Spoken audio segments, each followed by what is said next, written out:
Ladies with gentle hands, welcome to the Trophy Hoarders podcast. And we have a very special guest today. We have got Twicer, and we're going to be going through backlogs today. We've got the backlog king in the building. How's it going, buddy? I'm well, thank you. Thanks for having me on today, guys. I appreciate that, especially No being in a different time zone. Thanks for pushing back the recording time just a little bit for me. Mate, it's all good. It's the time zones. Funny old thing, isn't it? But we got there in the end. Yeah.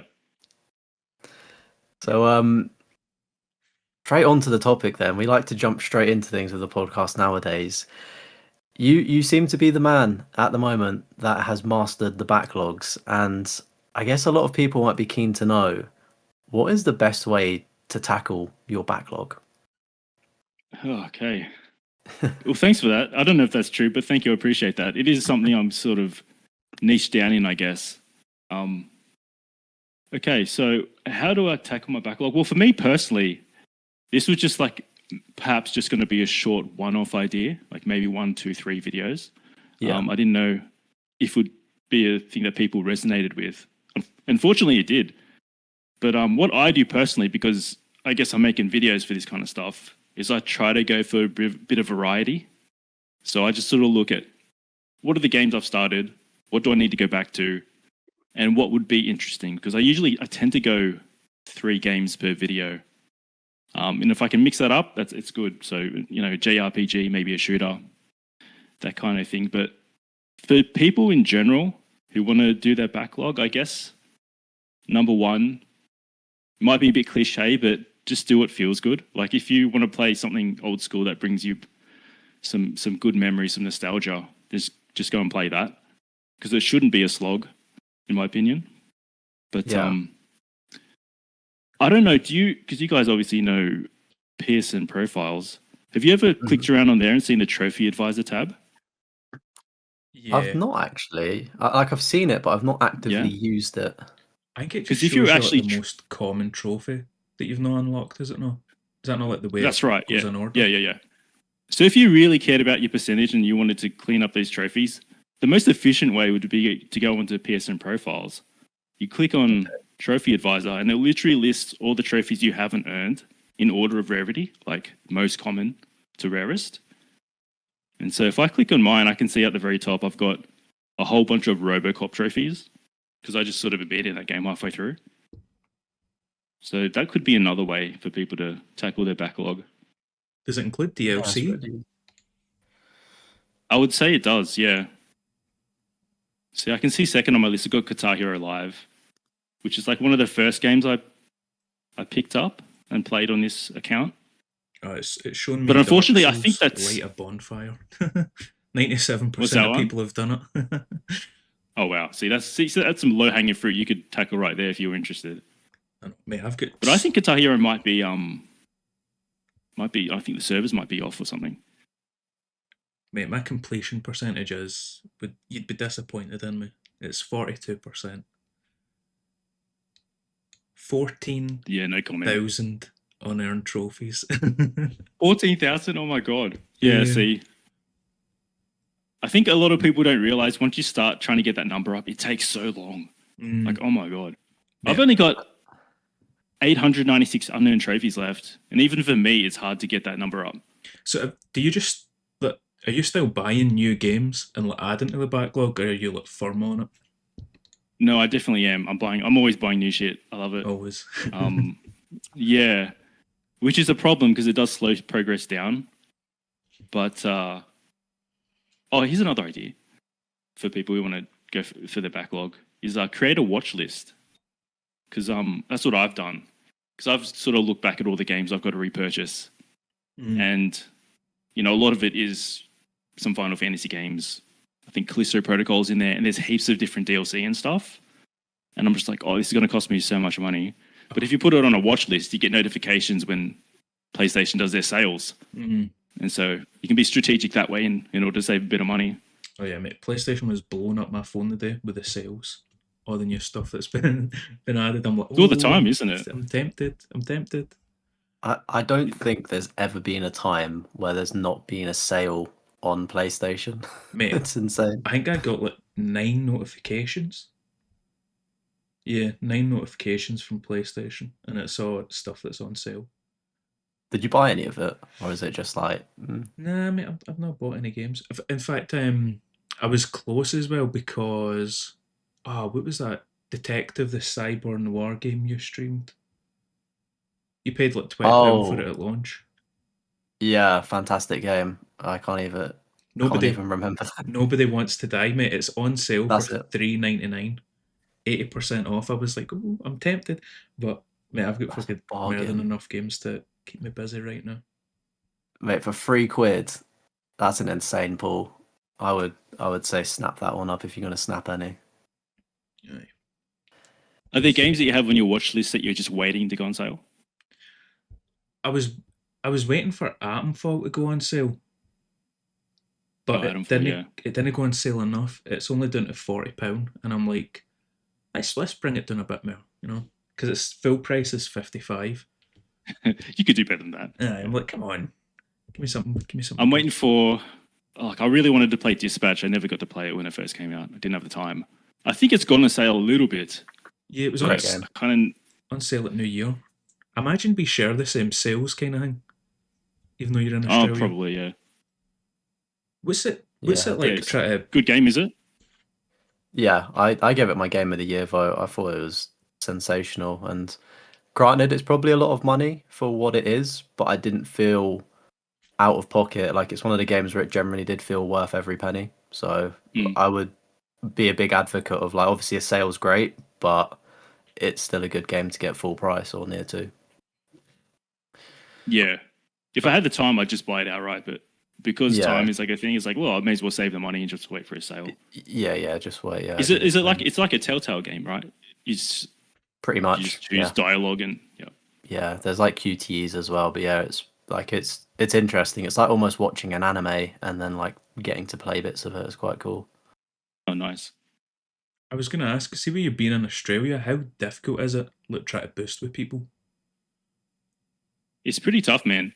You don't often get Aussies, but you do get a lot of people in the Oceania area, so you get Asian countries and stuff. Mm-hmm. I think I did when I was doing Watch Dogs 2, there was some multiplayer stuff, and that's a pretty old game now, so that's hard to get into the matches. And luckily, I did get into a match naturally, but I also sort of pre-organized some other players, and they were from Singapore. So, but I mean, region really isn't that much of an issue if you were to try to boost because everyone's on the same page. The latency doesn't matter. Yeah. But if you were trying to play competitive, yeah. Oh, I think even right now, you and I, we're getting like a quarter of a second latency on this. Damn. You don't really think about stuff like that. Yeah. I think we just assume that everything works quickly, but it's not the case, is it? Yeah. Except I seen you playing Watch Dogs, killing dogs is what I seen, mate. Shocking. Yeah, why do they let that happen? Isn't it funny? There's a trend though, where like it seems like every game that comes out now, they allow you to pet animals and stuff. Yeah. You get a trophy. People love that. I think even Assassin's Creed was tracking how many people pet dogs in one of their games. It was like in the millions.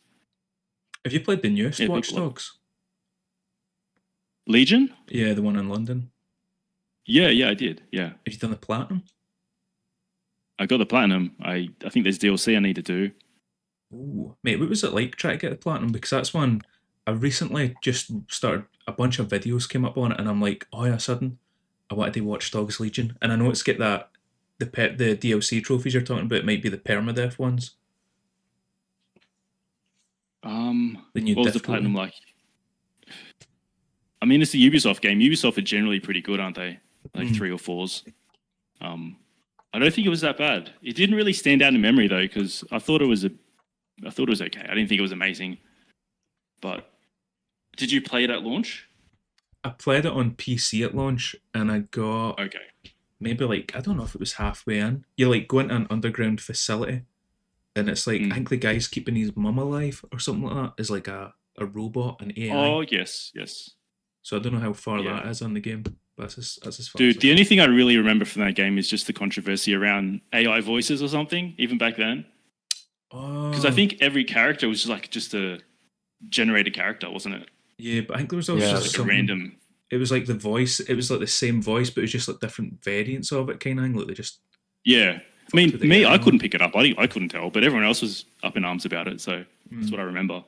Aye. But that was based in like London, right? So Yeah, when you get a game based in sort of your part of the world, do you like that more? Is it something that makes you want to buy the game? I've never played it, and I feel like I owe it to myself to be like, oh, I've seen that place. That's accurate. Mate, you need to get on Zombie as well. That's in London. That's actually a decent game. I've played, yeah, I've played that. To be fair, it's quite difficult, I'd say. Did you ever play on the Wii U, or was No, it a PlayStation job never for had a you? Wii U, No. man. I don't know who did, to be honest.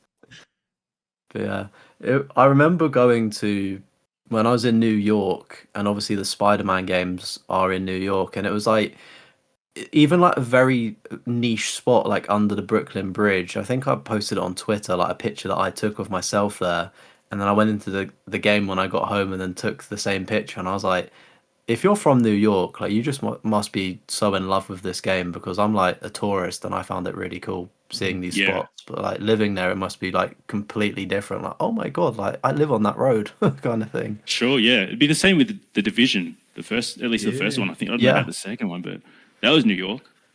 yeah, yeah. We've recently done the division, haven't we? Yeah, finally get that wrapped up. Sure, we'll talk I've about got to that go a back little to bit that. later. Yeah. What one or two or both? Both, but I want to do one first. Are people still Yeah. playing it? I don't know about one. I assume so. There's definitely people still playing two. Like I assume. There was Well, that still- just had some new content, didn't it? Yeah, it's the 10th anniversary, I think it is. Mm. Yeah. Yeah, Division 1, forever in my heart. What a great game that was back in the Yeah. day. Oh god, Dark Zone. Like that was. Sensational. I mean, Did you guys play Arc Raiders? no, Not tried I've it. played that. No. No. Not tried it Okay. yet. Well, that just gave me Dark Zone vibes. Did it? Have you put a lot of hours into it? Arc Raider, yeah, close to 100. But some of the trophies are bugged, so I can't get the platinum just yet. Yeah, I know so many. I'm assuming you've literally got like one or two trophies left, right? Because it's like everyone's in the same boat in terms of Yeah, just there's waiting two or for it to be three. fixed. Yeah, they just went track. Yeah, I would like to try it at some point, but it's just like I've got so much going on, like, and I'm going back to like Division 2, which is a live service game, arguably. It's like I don't technically have time to keep up to date with new live service things. Like I just, yeah, struggle to find the time. But it is something. Maybe if there was like a free weekend, I'd check it out just to be like, oh, that's pretty cool. Is there Yeah, many I agree. games been set in Australia? Because I can't think of any. I don't know, man. I don't know. I'm trying to think. So, mate, we don't have None that any. I know. I don't think there's any games set in Scotland. I think Forza. Forza, you're in Australia, I'm sure. Forza Horizon 3. Oh, that's right. I Yes. think it is. I was gonna say, isn't Mad Max? That's I was an going to say Australian that, but is one. that just the movie or the game? I'd assume the game, like, it's canon, no? Like, Yeah. Okay. I mean, You I could be don't. I'm right. not. Yeah, I don't know. Mad Max experts, please do let us know in the comments down below. But I'd assume so, right? Surely. When everyone thinks of Australia, they think of like Wasteland, don't they? So you do get like Mad Max vibes. I Yeah. think. See, I was obsessed with Overwatch for a long time, and they did a map sort of based in Australia called Junkertown, and it was all desert and stuff. So that's the first thing that I can think of. I seen Overwatch Did is you? getting rebranded back Yeah. to Overwatch. Overwatch 2 is now just Overwatch. Is it really? Yeah. I Yeah. haven't played that in a while. I've got 2,000 hours in that game, but I haven't gone back to it in a while. It's been a minute. But Scotland, I think. Did you guys play Hogwarts Legacy? Because I think the first area is in Scotland. If I'm not a correct. Harry Potter guy. I'm not a fan of it. I No, did play it. unfortunately. Yeah. No. It does. To be fair, yeah, it does give kind of Scotland vibes. Oh, yeah. That I can't remember what the town was called, but I'm not the biggest Harry Potter person. I kind of just played it because it was a new game, you know. Okay. Yeah, mate, you got me. Well, in fact, Still Wakes the Deep. That's in Scotland. Kinda. On the oil rigs. Kind of, yeah. Yeah, mate, I've googled it and there's nothing really to shout about that's set in Scotland. Games I mean, it's the developed same in for. Scotland though. We get GTA, so fucking hold on to that one. I mean, I know there's been like obviously Watch Dogs Legion, but like again, it's the same thing with like London, isn't it? Like there's not really too many games like set here. I'm sure you'll probably all prove me wrong now, but unless they're like really old games. GTA. You just get a GTA. What, GTA London? That's got to be Did you like, did you really get old. an unofficial Fallout London, or am I making Oh, that that up? was the mod. It was like Okay. a mod for PC, but mate, I think it was pretty much like a brand new game. I think it took years to make. It's meant to be really Yeah. good. Where's Well, I hope where's they that? got. Oh, go on. I was just gonna say, I hope they got paid for it. Probably not. It's like it's one of those things, isn't it? It's like they put in such great work, and it's like I almost hope they get hired by like the developers. In You know? fact, you never had to Yeah. pay for it because I own it. I got it for free on GOG. I think it's one of the ones where you can't charge for it because what was it recently? Was it a cyberpunk mod get taken down? Because the guy was trying to charge people. And they were like, nah, you need to make it free for everybody, kind of thing. Mm. I guess you get like donations, don't you? Like, like please support if you can, kind of thing. Mate, But Assassin's Creed where's Syndicate was on London. You used to get like one of the best. That's Assassin's right. I Creed did that one games. recently. Yeah. true? How was that one? There's like, isn't there a tricky trophy or something? Is it like damaging a horse and cart or something like that? It's like causing a certain amount of Syndicate. money damage. You just need to cause mayhem. That might have been Yeah. one of the base trophies. Yeah. Did you do the DLC as well? The Jack the Ripper, right? Yeah. Because I played Syndicate ages ago, and I went back to do Jack the Ripper. That was okay. I didn't mind it. It was pretty good.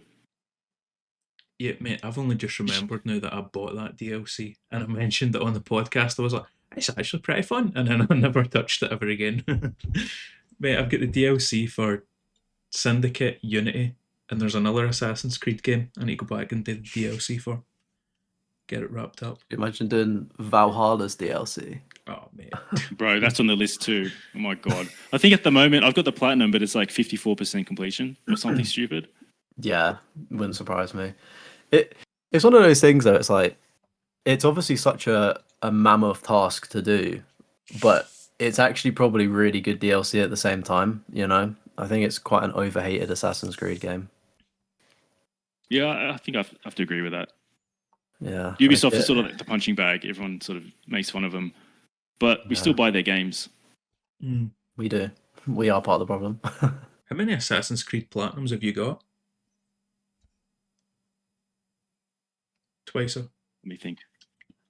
So Black Flag, that was like one of my favorite games at the time. I need to do the That's where I master started. for that. That's the thing that's stopping me for getting it. Yeah, definitely got Black Flag. What came up? What was after that? Was it Syndicate? Unity, Syndicate I think? Origins. Unity, I didn't do that. I think was it Unity after Black Flag? Oh, Yeah, I probably. think so. I did Origins, I did Odyssey, and I did Valhalla and Mirage. So okay, I guess I buy all of them pretty much. And Shadows, I got Shadows, but I haven't fully completed it. What's your thoughts on it? Are you vibing with it or not really? Shadows, Yeah. I think it's pretty mid, to be honest. I bought it hoping, it was going to be pretty good. I like Ghost of Tsushima, and I know it's not the same kind of game, but Feudal Japan is cool. Yeah. I wanted to give it a shot, and I just believe all the criticisms against it. It really does feel like you didn't need to have two protagonists. You just split their skills up pretty much. They're both half characters in a way. Yeah. I just thought it was boring.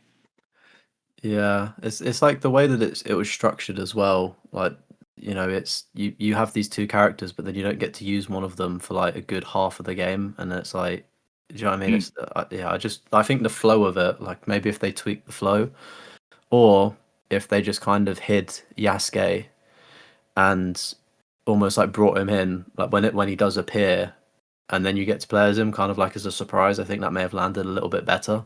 But I guess it was part of the marketing to have, you've got two protagonists, enjoy. But I actually really liked Yasuke's story. That was probably the thing I liked the most about it. Yeah, his story was so much more interesting, I found. Whereas like Noawe, is it Noawe? I think I might have said that wrong, but like Yeah, just no got way, like yeah. her story was just like quite generic, I thought, and I was like, oh, another revenge story. Like, do you know what I mean? It was just like very meh. It's like I Mm. spent the entire game wanting to get Yask, like get back to him to play as him, because I was like, Me I'm too. hooked. Like, what's happening next? And you just have to wait for so long. I was like, am I playing the right game here? But yeah, that's got some nice DLC on it, doesn't it? Some Attack on Titan DLC for AC Shadows. I did see screenshots of that. I thought it was a joke at first. So did But, I. It it's looks legit. so bad. But Is there any? just I was gonna say, is there any Go other on. series that you want to do? Or like platinum 100% all the games on it? I have a whole list of ideas on my phone. I don't know exactly what I'm going to do next because eventually this is going to end. I'll probably get close to my 90% goal. Definitely get it this year, I think. But the problem is, like, the games that I first chose to cover, they were like pretty short DLCs and stuff. Mhm. You know, they were like 4 hours of gameplay, and then you got footage to make a video for it. But now I'm getting to the point where I'm doing DLC that's going to take me 30 hours, and so it's taken me a lot longer to get through, which means videos take a lot longer to make.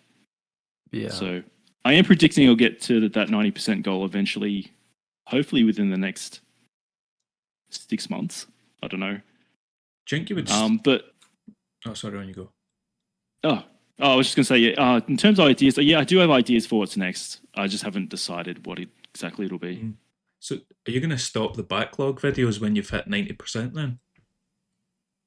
It depends on what I have left. I don't know. I'd like to push that further, but I'll see what's left because I think I'm leaving all the shitty trophies, honestly. Mm. I don't know how much there is really to get out of it. Yeah, what about you, Chris? Are you interested in bumping your 40-something% up at all? Nah, mate, it doesn't bother me. I don't No, care. you don't really care? Nah. Mate, That's fair. just the platinums. That's what I care about. There is some games where it's like Assassin's Creed. I want to go back, get 100%, but I'm not. Mate, I think my percentage is so low, it wouldn't be worth the amount of effort it would take to try and fix it, kind of thing. You know what I mean? Oh yeah, that's a I mean, lifetime it's a commitment. mammoth task. Mate, what was it, like 14,000 trophies or something like that I've got unearned? It's just even. Hey, but at least you got a. you got Wolfenstein 2 done though, right? Yeah, mate, that's one I'm gonna go back and 100% get the DLC done for Yeah. it. Oh, congrats on that. I got to finish the Mind Leaving. It's not that bad, mate. Uh, It's not that bad, mainly. But how many times have you attempted it?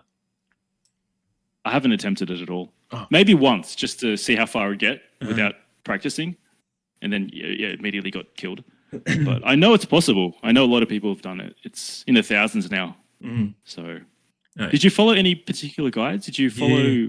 So what's his Platinum name? Vault. Platinum Vault, yeah. Platinum Vault has the best guide, and for the very end, I used 100% Will, and that's when you throw the EMP grenade in for the final fight. Yeah, okay. But Will's is also good. Yeah, I've definitely got to because get onto that. He'll also show you, like, he'll sometimes give you two options, and he's like, right, we can either stealth this section, or else you can just go full aggro, but sit here, and this is like the corner you want to hide in, and hold this angle.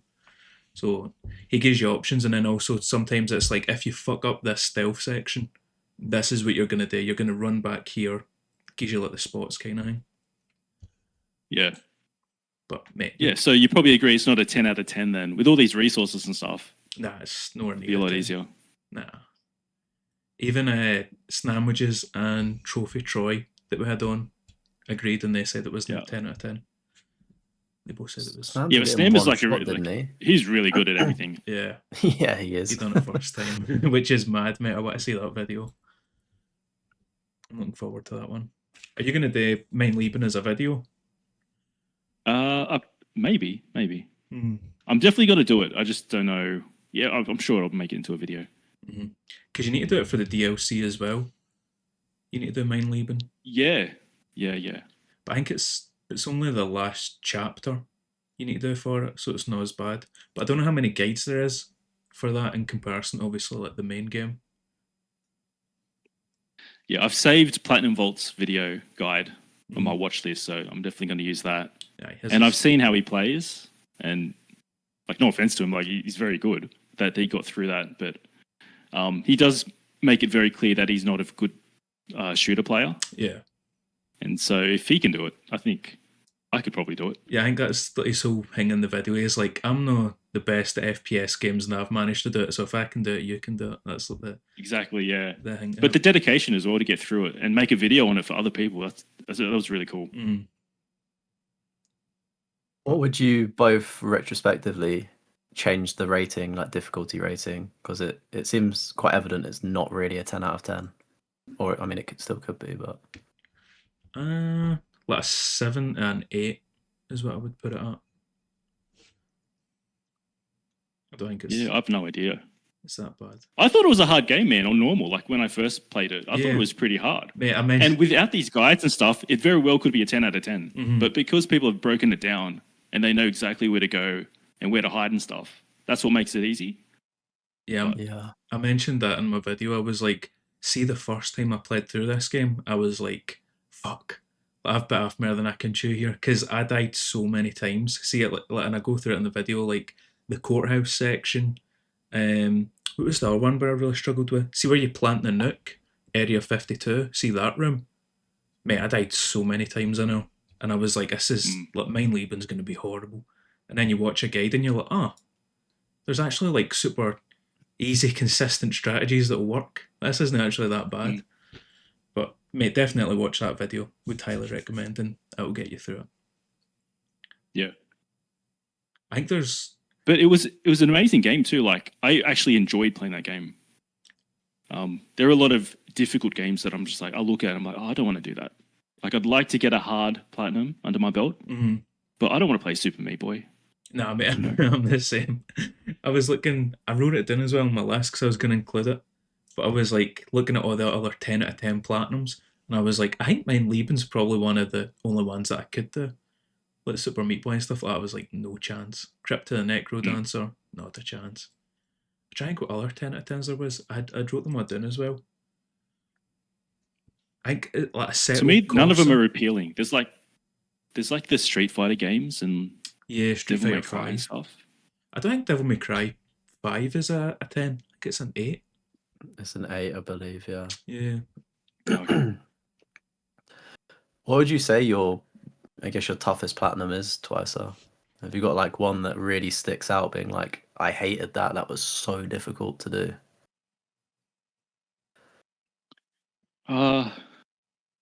No, I don't really torture myself with platinums. I sort of commit to the man grind. That enjoys gaming. Yeah, I do actually just play the games I enjoy. Yeah, amazing.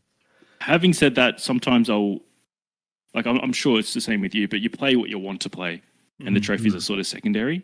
But sometimes it's the trophies that push you to the end. It's like, okay, I'm done with the game, but if I just put another 5-10 hours, I can get the platinum.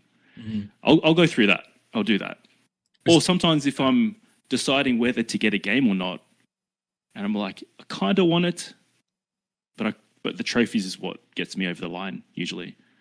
I'll look at a guide and see is how many missables are there. If it's a decent enough platinum, well, yeah, then I'll buy it. But in terms of the toughest, I remember when Overwatch first came out, people were saying it was a 10 out of 10 simply because it's a multiplayer randomized game kind of thing. Yeah. It's definitely not. It's probably more in the realm of like a 7 or something. I'd say that's probably one of the hardest ones I've got. Is there any that you wouldn't do again? That you're like, mate, no amount of money in the world would make me platinum this game again? So my mind immediately goes to long games, like 100 plus hours. You know what? VR games.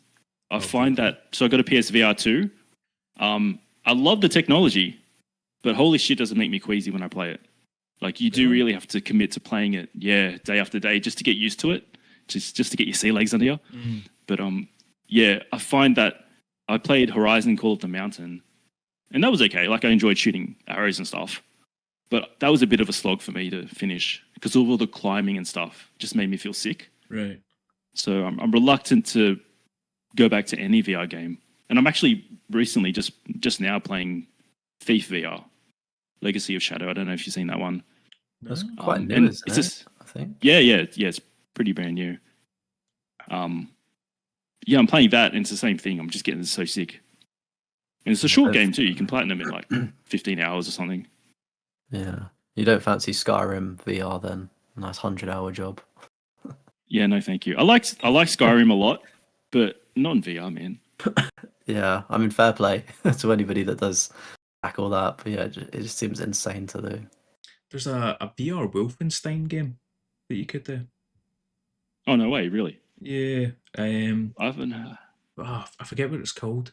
It's Cyber Pilot, I think it is. Really? How have I never heard of that? Yeah. Is it semi-new or is it quite old? No, it's old because I've got it installed because I was like, I wanted to Cyberpunk. all of the newer Wolfenstein games apart from Yeah. Youngblood. I'll pretend that one never existed. That's so bad. But mate, I didn't know they released a it's new a VR Thief game. Yeah. I was surprised at that. Yeah, I saw it at I think it was a PlayStation showcase, and I saw it. I'm like, okay, that looks cool. Sneaking around in the shadows, stealing stuff. Yeah, I'll play that. Did you play? And I bought it despite its middling reviews. Yeah. Did you play the PS4 version that came out in like 2014? I think it would have been like ages ago. No, I've never played a Thief game, but my brother and sister are obsessed with them. Yeah, that's the only. So I've known about it. That's the only game I've played in the series, and it was really good. I was like, ooh. But I think the platinum, Yeah. you need to pick up literally every single object in the world, and I was like, oh fuck. I did think about going back, and I think you're right. Yeah, it was quite off-putting. Did you get hit by the jump scare and the jump scare? Yeah, mate, that got me. I was like, you fucking cunt. Yeah. So twice, you don't know, but see when you're like playing the game, one of the key mechanics is you like peek through the keyhole so you can see if it's safe to go into the next room. And you've been doing this for like 10 hours or something, right? And then you go to an asylum and you're like peeking through it, and then just like a wee ghost pops up in your face and then runs away, and it gives you the biggest fright. I think that's one of the few times I've actually get like jump scared in a game.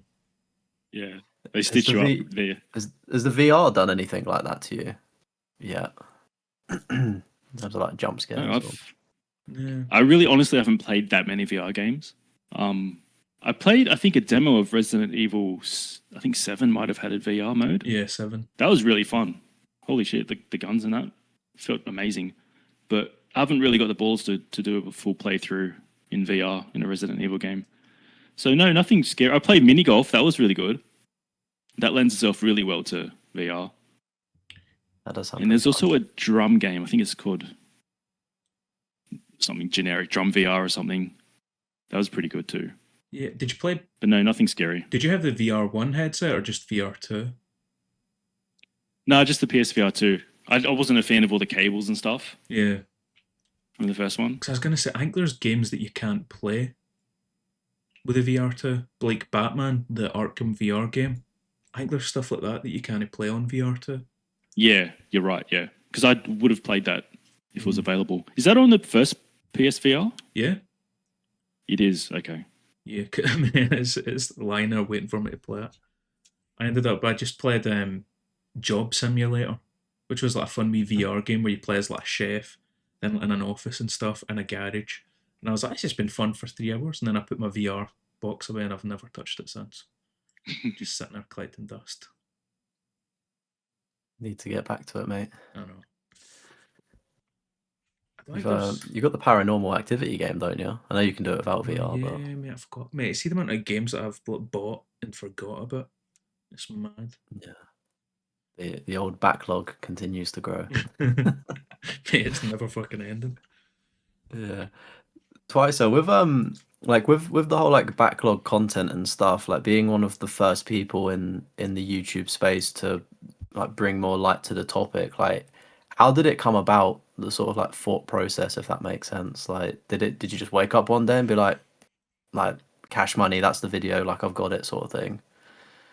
Well, like I said, I have a whole list of notes on my phone, and backlogging was one of the ideas. And I've always cared about completion rates more than platinums. Okay. And so I thought, yeah, that might be a good angle. Try to increase that completion rate. Yeah. And so that's where it started, really.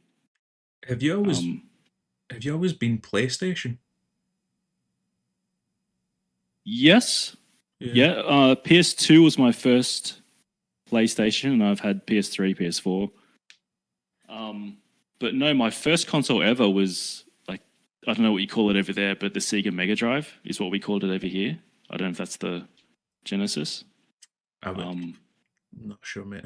Before my time, I think. Yeah, I old mean, console. yeah, I've heard of them, but I've never been in touch with one myself personally. Yeah. Okay. And I've had Game Boys, and Yeah, so I've got a Switch, but I've literally probably got 20 hours on the Switch. I just don't play it. same. I've been trying to sell mine recently, but it's just not really worth selling, if that makes sense, because you don't get much money for it. Yeah, I used to sell all of my hardware, but now I'm just like, the amount of money you get back for it, I may as well just keep it.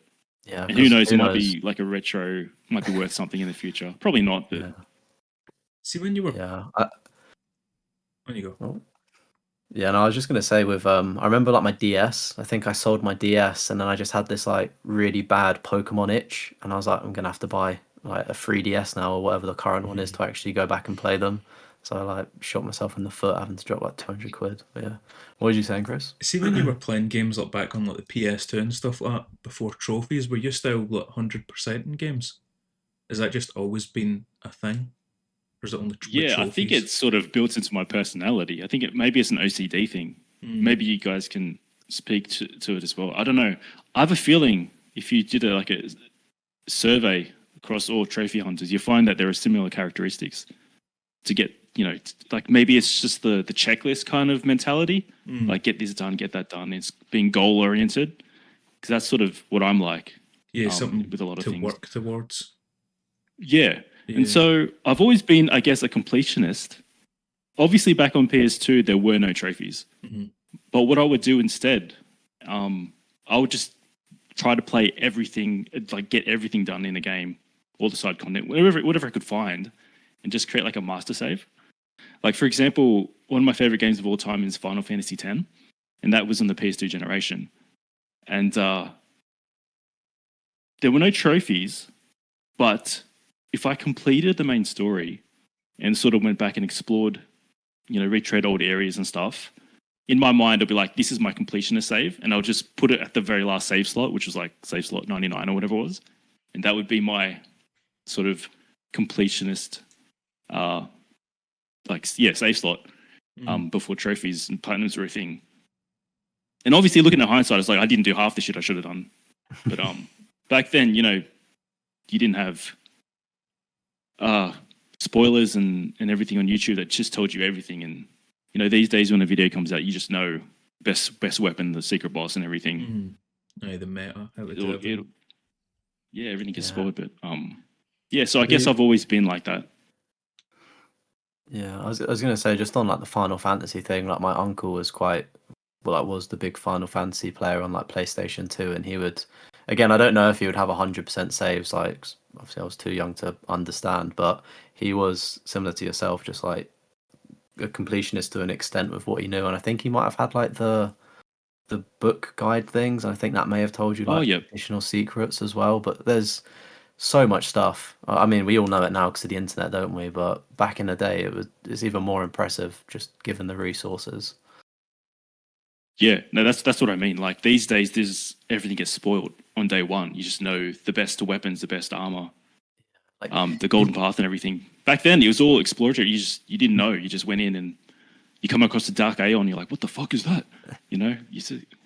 Everything was just so more special, I think, because you just didn't know what you're getting into. it was like true discovery, wasn't it? Yeah, the magic of games and stuff.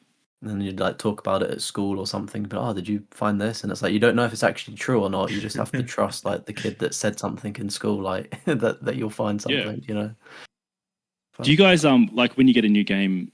Do you look at trophy guides? Do you look at the hidden trophies and stuff? Like, how do you approach it? I'll do a blind depends. playthrough, and then I'll figure out what the trophies are. Yeah, I think for me, like it would depend. Like if it's like Final Fantasy VII Remake, Rebirth, just go into it blind because I want to experience it. Like I don't care about the platinums for it. I just want to have fun. But like I don't know, sometimes a game like Call of Duty, where the story's meaningless, you're like, I'll take a peek at the hidden ones because it saves me having to replay this mission, if that makes sense. Like, shoot down 4 helicopters in this mission. It's not, it's not Yeah. really the end of the world if that's spoiled for me. So it's, I don't know, it's like a bit of a split, to be honest with you. Like, if I know that I could get the platinum in one playthrough, just kind of by guessing the style of game, then I will take a look. But it won't be. It'll be kind of like I'm looking away, not trying to ruin things, but just double checking. Same. Yeah. Because Yeah. there's nothing worse, is there, than playing a game and then realizing that you could have done it on the first playthrough, and now you've got to do another how or whatever you have to do. It just feels a bit like wasted time. As much as you It love is. something, like time is Yeah. precious. It's conflicting because you want to have the full blind experience, but then if you just looked at the guide, be like, oh, I could have just done it in one playthrough. Yeah, exactly. I was gonna say, I think for maybe like RPGs and things like that, it is the catch-22. Like, if you do want to take a peek, but I do find those ones, I tend to just experience the game for what it is first time round, because they tend to need multiple playthroughs anyway.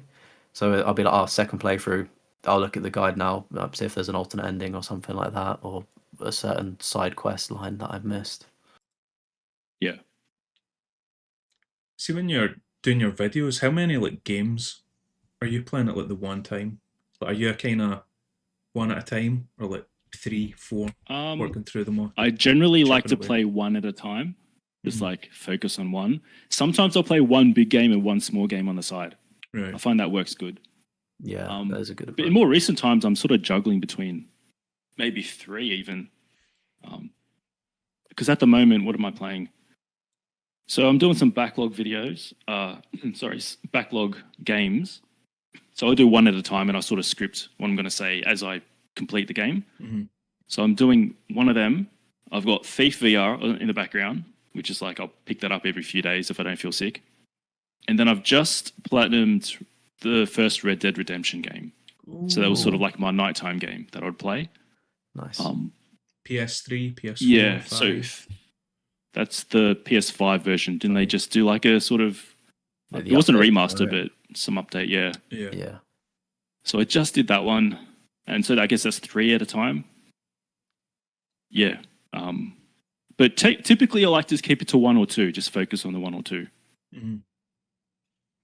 I feel like I get distracted too easy, and then I jump about, or else I get paranoid that the servers are going to go down, so I'm like, oh man, I need to go get this game done before the servers get taken down. Mate, the problem as well that I find when juggling games is they've all got very different control schemes. So I'm like, fuck. Like, if I just stayed with one game, it would probably get done a lot quicker. But because I'm jumping between a few, I'm like, what are the buttons? Yeah. Like, I'll come back a week later on stream. I'm like, right, I've forgotten how to play this. Let's relearn the game again for like the entire stream. Yeah, that's half my experience. Just you walk up to a door and you jump at the door instead of opening it. Yeah. I think as well, it's been more noticeable on the PS3 games. Like, it's just completely like a pick a mix of what the control scheme's going to be. At least on like PS4 and 5 games, they're a bit more generalized. Obviously, there's like the odd few where they just have really balked like controls. But yeah, the PS3 games have been making me think a lot more recently. Yeah, it's more universal now. I think control schemes are more uniform. Yeah, 100%. Spicer, see your profile, like your PSN profile. Would you be able to hit 100% on it, do you reckon? Or have you got like unobtainable trophies that will... No, there's definitely unobtainables. Yeah. What games unfortunately? I think I mentioned before Guitar Hero Live. I don't think you can do it. Actually, I think I might have read something where you can get something to work. Because that game was like, hooked onto servers, I think. There was a certain mode that you can't play anymore. So that's definitely out of the picture. Then I'm getting filtered by some actual difficult platinums like the Street Fighter 5. I got that on my profile. So I'll never get that because I think you literally have to be in the top 1% of players or something. Yeah, I was going to say, is it like a ranked thing or something? I think so. And there's some games I'm just not interested in going back to. For example, I know people love it, but Tony Hawk Pro Skater. Hey. I think Mate, yeah, stay away from that. It's just I thought it was more fun than it was. Like I thought it would be more fun because I played the PS1 version at my mate's house and it was an amazing time. And I thought, oh yeah, I'd like to play Tony Hawk, but the fun factor just wasn't there for me. Which I know people love that game, but Yeah. I don't think I'll be going back to it. Yeah, 1 and 2 was just not worth it at all. And then I was playing 3 and 4 recently, and I've done like the full playthrough with Tony Hawk, but I think I need to do it like 13 more times, like 100% everything. And I'm like, I just don't want to do that. I'd rather do something else. I'll move on. Yeah, so exactly like I was saying, like I think you have to play for fun first. Trophies come second. Mm-hmm. So yeah, that will never. It's currently I'm looking at it now. So Tony Hawk's Pro Skater 1+2, that's at 11%. Maybe I'll get it up to like 20 or 30. Yeah, maybe. Yeah, I probably will actually. But I think it's a pretty hard platinum anyway, isn't it? Like a 7 or an 8. So my patience is going to run out before I get anywhere close to that. Yeah, it's not the worst. There is some. It's like the hard get there's where it's like a specific combo thing you need to do, and it's usually from like one side of the map to the other, which is like difficult because it's like you need to grind specific railings and jump over this table. Right. Yeah. But there's like guides and stuff like that. It will take you maybe like half an hour for like each hard get there. It was kind of on average for me. But mate, see the grind to level 100, just don't do it to yourself. Mate, I get a sore thumb, sore wrist, broke my controller doing that, so I would not recommend. Fair enough. Yeah, so I think if I get to 90%, man, I'll be happy. Like that's sort of like it's a high completion rate, but it also means I can play games blindly and not worry about it. Like if I play a game and I just ditch it after a while, or it's got broken trophies or whatever, that's fine. I can still keep over 90%. Yeah, it sounds like you've got quite a good like balance and perspective of gaming. Like if if something's too stressful or not bringing you joy, you're not afraid to be like, yeah, fair enough. See you later. I'm gonna go enjoy myself on something else, which is, I think, quite healthy. And we don't always see that too often in trophy hunting. I feel like people like suffering a lot, don't they? Yeah. Yeah, there's a bit. A little suffering's okay, but yeah, a little bit. Would you ever like use an exploit to get an unobtainable trophy? An exploit? What do you mean by exploit exactly? So like say like Black Ops 2, for example, there's the League Play trophy where it was like an easy trophy all you had to do was play 5 ranked games, but the ranked mode is unavailable. Oh. So there's like an infection mod menu or something you can join, and it will unlock the trophy for you. Oh, just like that. You don't have to do anything. You don't need to, and you just go in and unlock it. Oh, okay. Yeah, it's just like the theater mode. So you just watch a video and then, yeah. I guess I'm not inherently against it if that's the only way to do it. But do you care about like the leaderboards? Because you get banned on PSNP for it. Oh, really? Oh, I don't give a shit about leaderboards, to be honest. No. Nice. No, I don't know. I've definitely used exploits in games. Like, I can't think of anything off the top of my head, but if there's like a way to cheese a boss or anything like that, I'll do that. 100%. But no, I tend to like to do things like legit, like naturally. I did auto pop trophies once just to know what it was like, and that was for The Last of Us Part 2. I'm like, I've never done this before. Let me see how it works, and I did that.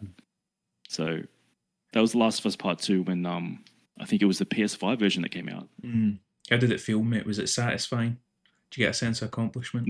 No, because you only got 5 notifications. I was expecting all like 40 of them or whatever. You only get a few of them, and then That you would check. hit Oh, different, 98%. Yeah. But no, I don't. I'm not interested in auto popping either. Yeah. To be honest.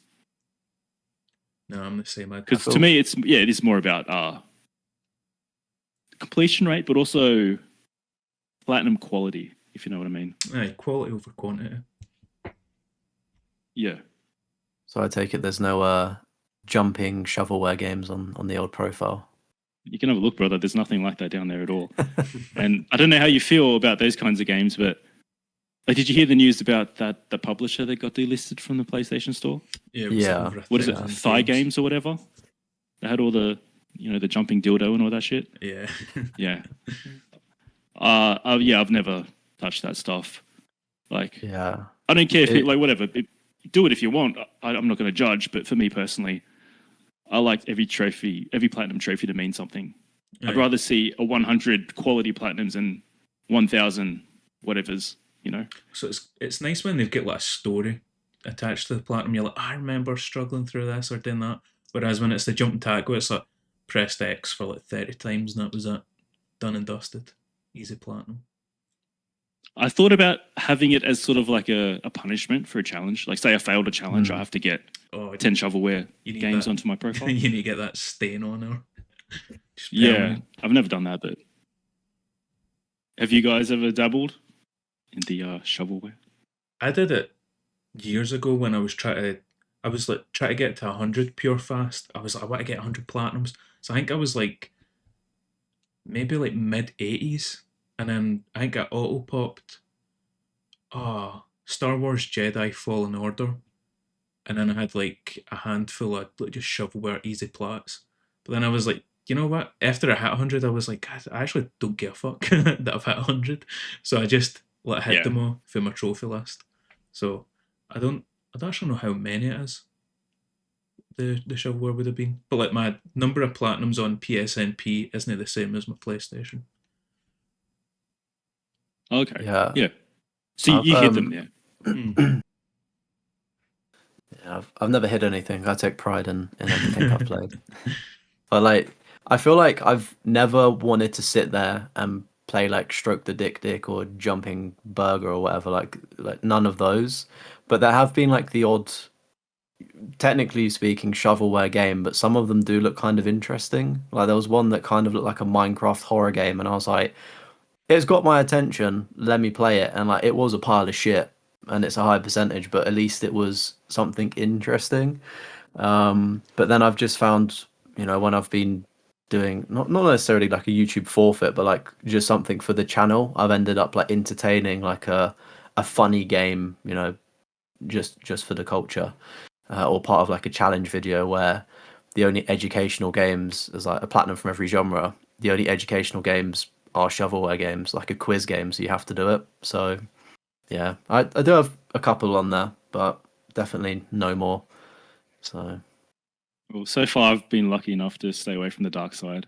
We'll see how long that lasts, but yeah. yeah. Do I you think prefer you- not to. Hmm. How many platinums do you You- have in total?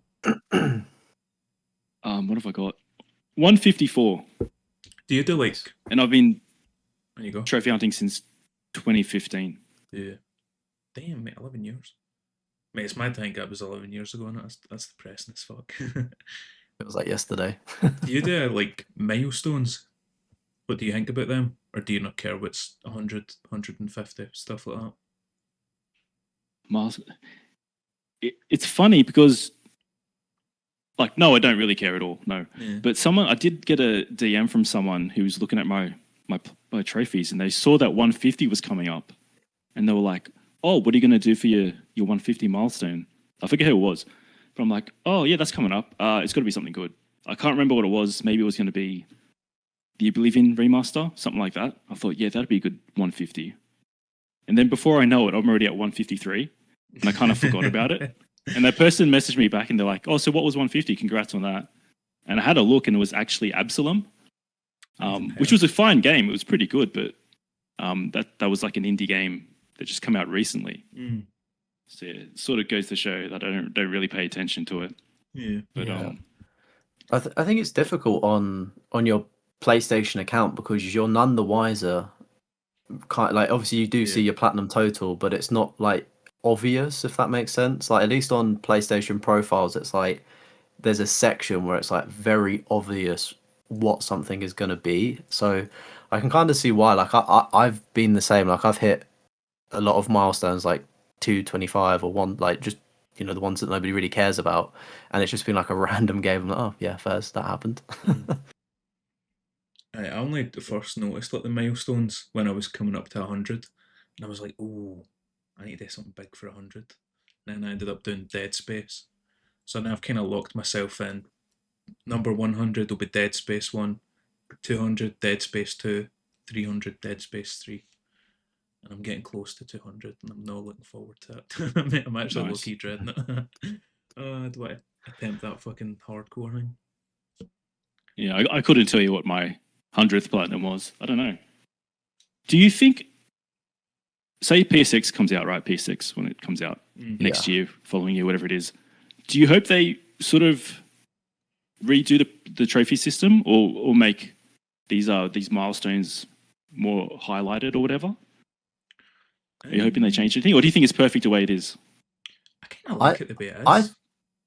I think we've got a really good thing going. I think the only change that I'd want to see is to sort your trophy list by alphabetical order like it was on PlayStation 3, and then also have it obviously like what you've most recently played, because and it can't be that hard for Sony to program in a filter, surely. That's like the only thing I'd want to see, but apart from that, I think it's pretty clean, isn't it? Like, you can't complain. Yeah, I've never looked at it and been like, man, I wish it had this or I wish it had that. The only thing I ever wished that they added was the ability to like pin trophies. You know, the way Xbox had it, and then they'd done it, and I've never used Yes, it. that'd be good. Oh, you can do it, can you? Yeah, you can like pin I think it's square you hit on it or something to like pin it onto the wee thing so you can see it there constantly. Oh, Yeah, I knew that. Have you guys ever used the feature as well? Like, speaking of the pinning thing, where you can actually like pin the trophies into the corner of your screen as well. Like, it's like a black box to like No. track. I've seen Yeah, that one. and like I'm thinking like The Last of Us as well. Do you know how you get like the help videos for the trophies that you can play? I get Yes, yeah. the notification on my app where it's like this game has game help, but I've never actually used it. Yeah, like it's pretty neat because like if you're looking for like is it the Firefly pendant things? Yeah. They've obviously got like the walkthrough of like where one of them might be, and like you can kind of go like picture in picture and like pin it onto the actual screen, and then you've still got your game in the background. It's quite cluttered, and I'd rather just put up a YouTube video, but it's like it is a nice option for people that might not have quick enough internet to go and do YouTube or whatever, or doesn't have a second screen. But Mate, you just yeah, reminded me that the one good thing they added was like the counter. So where it's when it's like it's only on PS5 games, but it's like you need 75 kills with this gun, and it keeps track yeah, of yeah. it. Oh mate, that's beautiful. I love that. Yeah, it's a shame Every that game needs that. yeah, every game, like, it's a shame that it's only certain games, right? Like, What about you, can't Twice? be Or would too you want to see difficult. them add in with the PS6 in regards to like trophy hunting? I think it's pretty much perfect, isn't it? Like, always toyed with the idea of like, imagine if they added a new type of trophy, like a diamond trophy or something. But I don't know. I think it's pretty sweet as it is. Yeah, maybe more filters would be good, like organizing it in a certain way. The one thing I will say is I don't understand the PlayStation levels. See that whole thing? Like the XP Yeah. and the Oh, right, leveling yeah. up. I'm like, I don't have a clue. Because I think, did you mention it at the end of one of your videos, Twice, or where it was actually like a cool thing where you were like, I think it was your most recent one, but you're like, this cleanup cost me £30 and it got me like 169 points. Yeah. I don't understand Yeah. the points thing with the PlayStation. The points. Oh, yeah. No, it's not an official thing, but I think people have figured out that trophies are obviously worth points if you sort of break it down and see what 100% means for a game. So the way it's broken down is the bronze trophy is worth 15 points. Silver is worth 2 bronze trophies, so 30 points. Golds are worth 90 points, I believe. Right. So it's like 6 bronze trophies. And a platinum used to be worth 180 points, but since the PS5 they changed it, so it's now worth 300 points. And so all that together is what a 100% looks like for a base game. But that could vary. It could be like each game might be slightly different depending on how many trophies I have. So you might be in the, I don't know, 2,000 range, 4,000, whatever it is. Yeah. And so I think it's relevant my understanding is when you're looking at your total completion, you want to obviously go for gold trophies because they're worth more, obviously. So that's sort of why I include it, just so you know, like, okay, this game I might have earned 40 trophies for this game, but only 20 for this game, but the 20 is worth more because there are more golds and silvers. That's why I include it. I said I like the wee financial breakdown at the end as well. Do you think you would do like a year-end review? Like, this is how many points I managed to clean up, and this is how much it cost. Yeah. Kind of breakdown, kind of. Yeah. That's the point. So when I get to the final video where I get to 90%, I'll do a whole breakdown of every dollar I've spent, every point I've earned. Yeah, mate, that'll be cool. That'll be cool to see. Yeah. Just going back a moment about like PlayStation trophies as well. When we do hit these milestones like Platinum 100 or even like the level things, I think it would be nice if they added something like maybe like you could have like a banner or some kind of like, do you know on Discord you can customize your profile? Like say you hit 100 platinums or something, you get like a silver banner around your name or something, just like a very small cosmetic thing.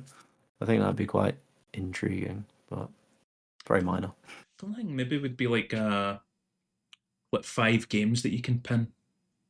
Kind of. Yeah, that you that could would be show, cool. Like, these are my top 5 favorite Yeah, games. 'cause Because right now it's just most Like a trophy played. room. Yeah. yeah, with the PlayStation Star thing, right? Yeah, my thing right now is, see if you click on my profile, it's like the games I've played most, but it's Apex Legends, like FIFA 15, and some other, like UFC 1 or some shit. And I'm like, mate, like, I did enjoy my time with them, but I wish there were different games that I could like kind of show off there.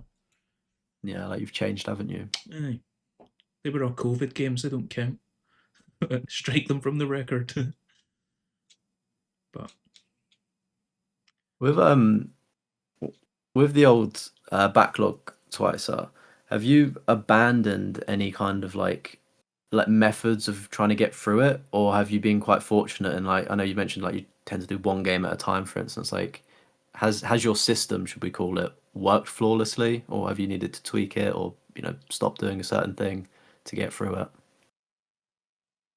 No, so far it's been working well. I've completed every game I've attempted. Well, I mean, there are some games, like for example, I did Final Fantasy 15 recently, Yeah, but there's a lot of DLC there. And I thought for the sake of, the viewing experience, you don't want to spend half an hour on one game. So I sort of cut it short. Like I did some of it and I left the rest of it. But I plan to go back and get that to 100% and just give a short update about that rather than take you through the whole journey. But no, I've been pretty fortunate. Everything I've started, I've gotten to where I've wanted to with that game. So no abandoned methods now. and do you think content creation has helped the backlog progress? Or let's say if you weren't making videos on it, do you think you'd be getting through it a lot quicker? Do you think you'd have already hit 90%, let's say? Oh yeah, probably. It's sort of like yes and no. Yes, in the way that making these videos is sort of a commitment to keep going with this thing. Yeah. So I've already put it out there. Well, I've got to keep going now, don't I? But making videos, as you know, takes a long time. And so a lot of my free time, instead of playing the games, is actually editing and doing all that sort of thing. So yes and no. I probably would, if I did focus on it, I could be there already. Yeah. But like so I don't know roughly how long it takes for me to make a video, but it does take a long time.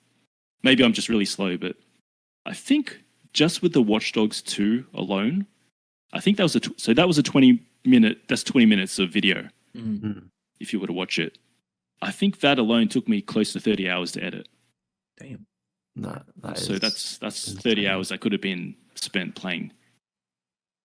Yeah. See, I always find it so interesting when we have a guest and we talk about obviously the creation side of it and just understanding different people's methods. And I do feel like there's going to be some glazing coming, but like the quality of your videos, and you're like, yeah, 30 hours just for, yeah, all right, here we go. But like the 30 hours just on that section alone, I don't think I've ever put that amount of time into maybe just one video as a whole, not just a 20-minute section. And it's like, I feel like it's night and day, sort of like it makes sense that it's popping off because everything is just fucking sick, if that makes sense. Like it's brilliant. So yeah, it's very inspiring. I should maybe slow down and learn how to edit better. No, Look, I think it depends what you're going for. Like, I think your videos are super compelling. I watch it and I just want to hear what you have to say about the games you're bringing up. Yeah. I guess everyone's different. I sort of lean more towards a solid script, and the script itself would take me so long. I'm not saying it's good, but I think I'm slowly getting a little bit better with each video. I'm trying to really break down. My problem is I waffle on too much about things. I'll sort of have these really long sentences and stuff. So I'm working on that, but yeah, I think. Sorry, I was just gonna say, well, like when you are scripting, what I'll tend to do is I'll obviously script everything, but then sometimes when you try to say things, what you've got down on the paper doesn't actually sound right. So a lot of my videos, I'm almost kind of freestyling at the same time. Like I'm running with the script, but some things don't sound right, or I've repeated words too many times and they clash, so I have to change it on the fly. Do you find yourself doing that, or is the script perfected where you can just go bar for bar and it's okay? No, I do. It's once I write it down, it's probably 95% locked in. I will tweak some things as I go. Maybe it doesn't sound natural, or it could be said more efficiently. Yeah. Or maybe it just doesn't land. Maybe it's like a stupid joke and it just doesn't land, so I cut it. But for the most part, it is pretty locked in, and I'll reread and edit whatever I've written multiple times. But yeah, I wish I could just freeball it. That'd be good. Save me a lot of time. It's quite the journey, isn't it, making a video? Obviously some people do just freestyle the entire thing, but I would say like scripting is probably 95% of people in this niche especially. It's like, yeah, you scripted the video and you've got to compile your footage, and then you've actually got to record the audio and then chop up the audio and things like that. So it's quite a big task.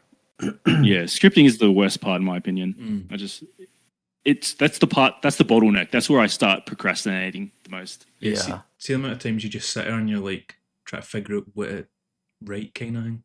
Just struggling. I'm like, fuck, I don't know what to put. Well, like what I found with like when you get stuck at that, if you used to just be like, okay, right, let me just waffle essentially, like record what you've got, and then like just you'll find that you reach like kind of like a flow to freestyle it a little bit. So I've not perfected it, but like I feel like there could be something there that may help us potentially. Like even if it's like what I've tried to do in the past is I was out on a walk, excuse me, and I just went onto the voice memos, and it was really cold outside, so I couldn't really type, but I had the idea for the script in my head, so I was like, let me voice memo it, and it went on for way too long, and I was like, right, there was some good stuff in here, but it was far too long, so I cut it down, and then like I listened back to it and just writ out what worked. So maybe that could be a new method for you gents. So you're just talking to yourself on your walks is pretty much what you're saying. Yeah, pretty much. My headphones in, just waffling, whispering into my coat. See, I wish I could do that, but I'm a fastidious note taker. So when I'm playing, I'm pausing every 10 minutes. I'm writing notes. So because my memory is so bad, I'll forget what the hell is going on in the story. So I've got to write it down, and then I need to be in front of my computer and type it all out. Yeah, I should probably do that. I've started working on a spreader a tracker spreadsheet of like the backlog titles up next and stuff, and I've actually noted down what my thoughts are post platinum, because a lot of the time previously, like I've just forgotten. I'm like, shit, like how do I actually turn this into a video, because I did it like a month ago. Like I don't even remember the game anymore. So yeah, taking notes is definitely something I should do a lot more of. In terms of like like the quality of your editing, Twice, is like very good. Something beyond I could do. I feel like a caveman when I'm watching your videos of all like these transitions and scenes and stuff. Have you got like any prior experience in editing, like stuff like that, or is it just all self-taught sort of over the period of time you've been doing YouTube? Yeah, no, it's all self-taught. It's something where like, sorry, and this maybe goes into that OCD thing I was talking about, but when I get into something, I sort of hyper fixate on it. And so, if I'm into whatever, going to the gym or whatever, all I'm doing is thinking about like fitness influencers, watching videos. How do I min-max this thing. And it's the same with YouTube. If I'm going to try to edit videos, I want to know, how do you do this? How do you do that? How do I make the sound better? All those sorts of things. So no, it is learning on the fly, but there are so many good resources out there. All you need is YouTube, and you can just go on and learn anything. Yeah, YouTube is key, isn't it? Yeah, because I drive forklifts for a living. I'm a blue collar worker. I don't spend much time on a computer. Yeah, so everything is sort of self-taught, which is good and bad. I think it's free, but I'm sure I've got some bad habits, or I haven't picked up some shortcuts that would save me hours. Yeah. Who did you watch on YouTube, like, growing up? Who was, like, the big people that you watched? I don't know. The thing is, I don't really gravitate towards personalities, to be honest. And a lot of the YouTube I watch is more educational rather than entertainment. Right. If you know what I mean. Like, I don't. Are you talking specifically like gaming? I just in. Yeah. No, I don't. I'm not huge on watching people on YouTube. I listen to podcasts more than anything. Yeah. Yeah, but YouTube, I subscribe to a shit ton of people, but I literally let the algorithm just guide me. Whatever comes up on the homepage, I'll click on whatever I see and, like, okay, that's what I'm watching for the next 20 minutes. Yeah.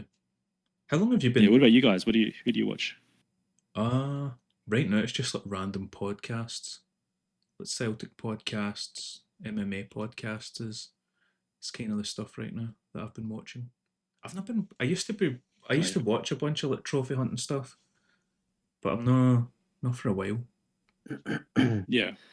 Yeah, it's weird. I feel like the more like I'm in the space, it's a lot harder to watch more trophy hunters, if that makes sense. Like, I've got people that I'm following and watching and I try to keep up with, but it's almost like juggling another job with how many great creators there are. And you're like, fuck, I need to watch this and support them. And I'm like, fuck, like I need to chill. I need to, edit and, watch other things. But yeah, I'm trying to think what I've been watching at the minute. If anything, it's just been people's like video game collections and things like that, or like just talking about almost like retro games in a way. I've kind of like fallen into that area at the minute, which I think is something I don't know too much about, so it's quite interesting to me.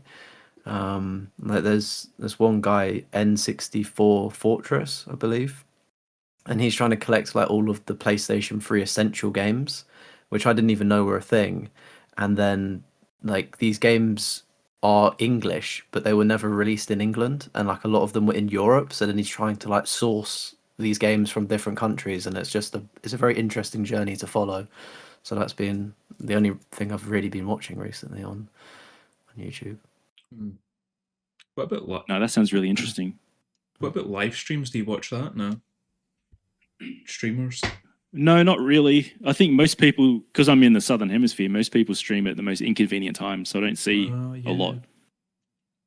Yeah. I didn't even think that. Most of the big ones are all American, so the time would be absolutely horrible for you. Yeah. Yeah, no, not really. I'll watch stuff in the background from time to time. Like I'll watch Leon, I'll watch you, I'll watch Bushido sometimes. Oh, yeah. But like you were saying, it's very hard. There's so much content out there. And I'm sort of like trying to not look for that dopamine hit so often. I'm sort of getting to that point where like I need to create more than I consume. And so yeah, and especially when you're taking notes while you're playing and you're editing, you can't watch anything while that's happening. So that's many hours where I could have been watching something that I just don't have the bandwidth to, because you can really only focus on one thing at a time. Yeah. How did you get into YouTube and making the videos? How did I? Because I feel like most people, it's like they watch like a creator and they're like, oh, well, I could do that kind of thing. Okay. So I remember this. So I'll remember I'm a night owl, right? So I've always worked shift work.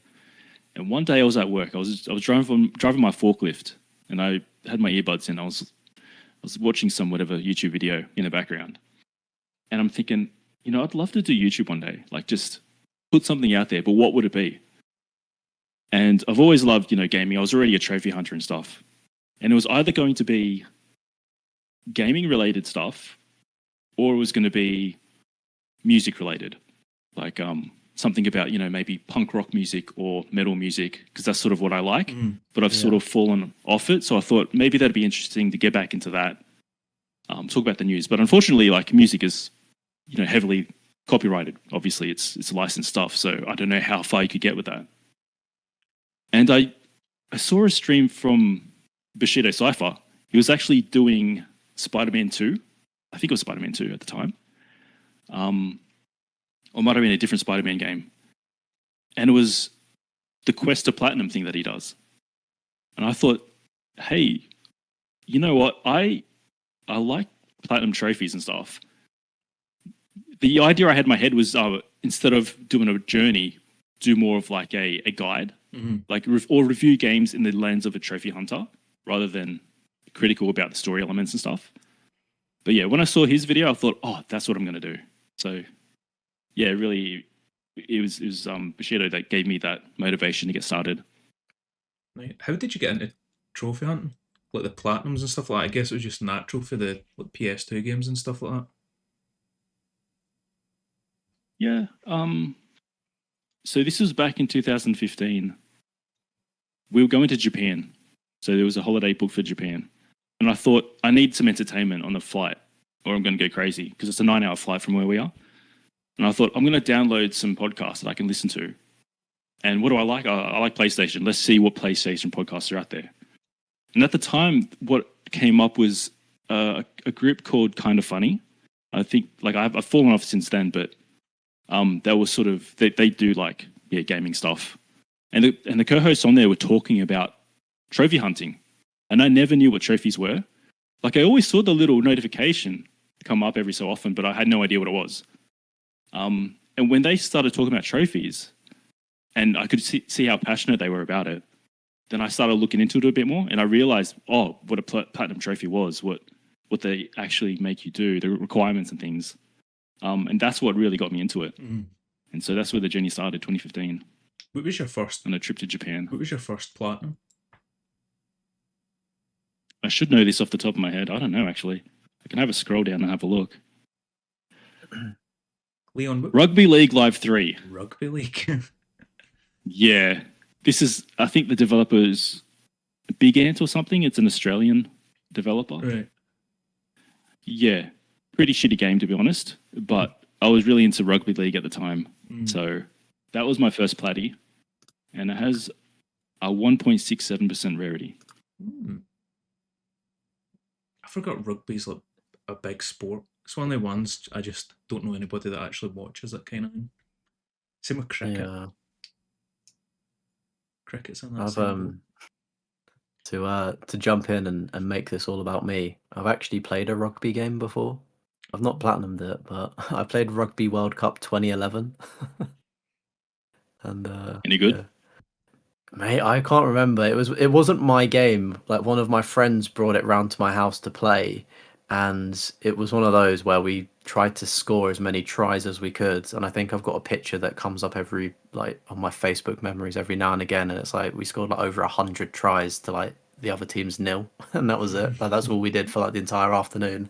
So I couldn't tell you if it was any good or not. Probably not, but yeah. Do you guys remember your first platinums? Yeah, mine was the Wolf Among Us, the Telltale game. Oh yeah, The Walking Dead, I'm pretty sure. Telltale Season 1. Yeah. That was good game. Yeah, like, I was so hooked on that as a kid. Like, I was a big Walking Dead fan, and then, there was a Walking Dead game. I was like, oh my god, the world is ending. Like, this is, oh my god. Like, I can't believe it.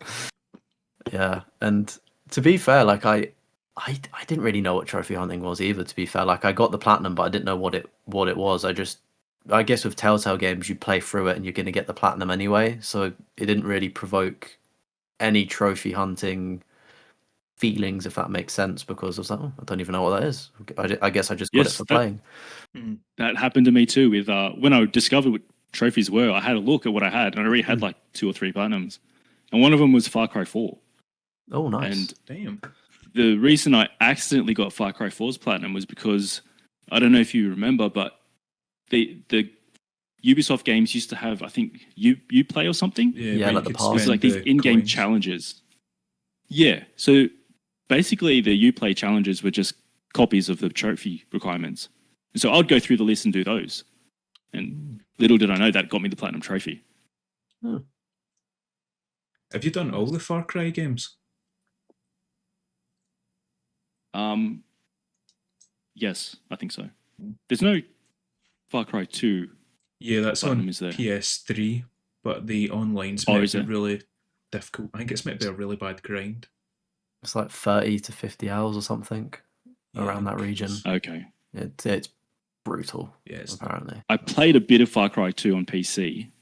I remember guns jamming. I remember that. I just remember the Uh, healing I- animations were super cool, where you're like snapping your fingers Yes, back yeah. into place. Yeah.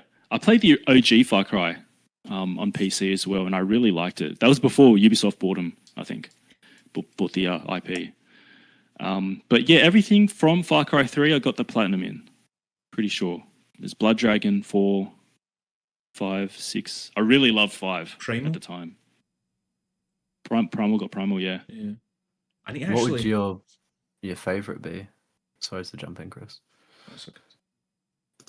I know people have an affinity for 3, and I do think that's a really good game. I didn't play it when it was new, though. I played it after 5 came out. So I can appreciate it, but 5 is my favorite. Yeah. I just have a lot of good memories with 5.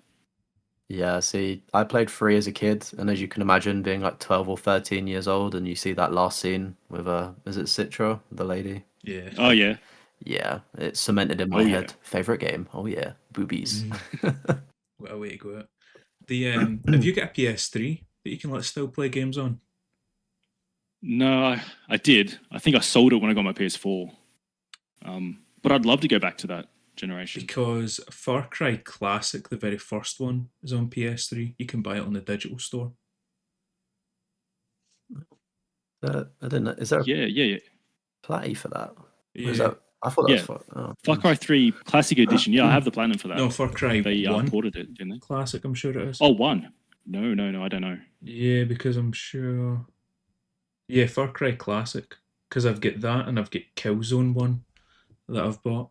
So, like the very first Far Cry, you can buy it on the digital store and get that on PS3. I'd love to go back to that, actually. Might have to do that one day. I've been looking at PS3 bundles and stuff, like used ones. I think it's a bit of a bitch to set up, though, through like OBS or whatever, isn't it? No, you just need To a record PS3 stuff? HDMI splitter. That's what you need. Okay.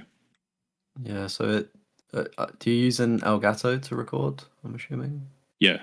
Yeah. So yeah, as Chris said, you just get like the HDMI splitter thing, and it does take a few more like wires and stuff, and it can seem confusing, but like I could just send you a picture of my setup. It's like dead easy to get like set up, and Okay. like with OBS, it's just like recording your PS5. You just obviously the Elgato is now feeding through a PS3 game instead of the PS5. So yeah, it's really easy to do. I am feeding to go back to that generation because I think like a lot of those games didn't make it to to contemporary hardware. Yeah. There's a Like gold I'd love to mine go as back well. to Fallout New Vegas and all that. Yeah. GTA 4. But I just maybe my memories maybe I'm looking through rose tinted glasses because I'm sure without the SSD it's going to be brutal just loading up any game. So yeah, some are better than others. I will say that. Like some are really bad, but I started Wolverine last night, and I was surprised how quickly that game booted up. Like it felt like I was almost playing on a PS5. Like it was stupidly quick, and I was like, "This doesn't feel right. What's happening here?" So, I guess it just depends on the game, really. See, when you were playing games on the PS3, was that a different account? Yes, yeah. I've had a couple accounts. Yeah. Maybe 3. I was thinking that there. I was like, surely if you played games on the PS3 before Trophy Hunting, it would have fucked up your percentage. But now you've got a Yeah. account. Yeah, I started this exact account when I started trophy hunting. That's the reason I started it. Oh, this was for. That was sort of Trophy the impetus, yeah. Do you still have Yeah. access to the old account? Because I know a lot of people have forgotten passwords and things like that. No, I have no idea. I can't even remember the actual username, to be honest. That'd be so interesting seeing like the trophy list, like what was on it and stuff. Yeah, look back. Yeah. Especially because you were a completionist. Oh, no, I didn't. To be honest, I didn't really play much during the PS3 generation. I wasn't really heaps into gaming back then. Right. It was sort of like a lull, like a period where I wasn't playing as much. Mhm. Right. It was really the PS4 when I picked back up again. But no, I did definitely play. I probably had a PS3 for maybe 2 years, and played, New Vegas and a few other things. I just like the big games. Yeah. What about like FIFA and stuff like that? Are you into sports? I know you said about the rugby game. No, not really. No, you're not into sports. No, rugby. I was into rugby for a time. But no, that's about it, man. Just no. It was kind of like a phase. I know FIFA pops off every year. Yeah. Yeah. We say we're never buying it and we end up buying it. Mate, I was tempted as well. You know, I signed into FC25 and then it came up, it was like, you can get 26. I think it was like £20 or something like that. And I was Oh, like, the bun, yeah. it's oh, bundle. that's tempting. Yeah, dude. I was like, Don't do it. Yeah. What are the platinums like for those games? Oh, Awful. Like, awful. Like, some of them are easier than others, but you're probably looking at like a minimum of 6 or 7 out of 10 for difficulty. Like, just some of the trophies can be ridiculously grindy and just, yeah, also skill dependent as well. So, Difficulty I can understand, but don't you think these days developers should, in part, think about the trophy hunting community? Do you know what I mean? Like, do you think they're leaving sales on the table? Because I know people do buy games for trophies. I think, Do you think they're leaving money on the table? I think games For like not FIFA making their- doesn't matter Yeah. for the Yeah, big like the- hitters. But I think, see, Yeah, like 'cause- indie games where they're like, if you make this a 2 out of 10 platinum, it might boost sales. Like, I'm not advocating for easy platinums. I just think, like, get rid of the bullshit ones. Just the bullshit, trophies. Mm. yeah. See, I think the problem with EA games or FIFA games is they just copy and paste the trophy lists. So it's been like the same trophy list for 3 years. Maybe they've added like one or Okay. two new trophies. So it's like they're obviously so lazy they don't care. They're just focused on getting more money and obviously making the new game. But I don't know, 10 years ago of like FIFA 14 and stuff like that, those platinums. I'm like just looking at my profile now of the ones I've got. Like they were 25 hours apparently to platinum. And like you're looking at the modern games, they're like 80 hours, 70 hours, maybe 100, which is like insane. Like they just don't think about the people actually playing them. I don't think, but as well, like trophy Yeah. hunters are such a minority of people that play video games. Like I know we've grown incredibly within the past couple of years on YouTube, but we're still so tiny. Like I don't even know if devs really are aware of Yeah. trophy hunters just yet. Yeah, not to overstate how big the trophy hunting hobby is, but like, if you're looking at even just 5% of people are trophy hunters, which I think is pretty reasonable.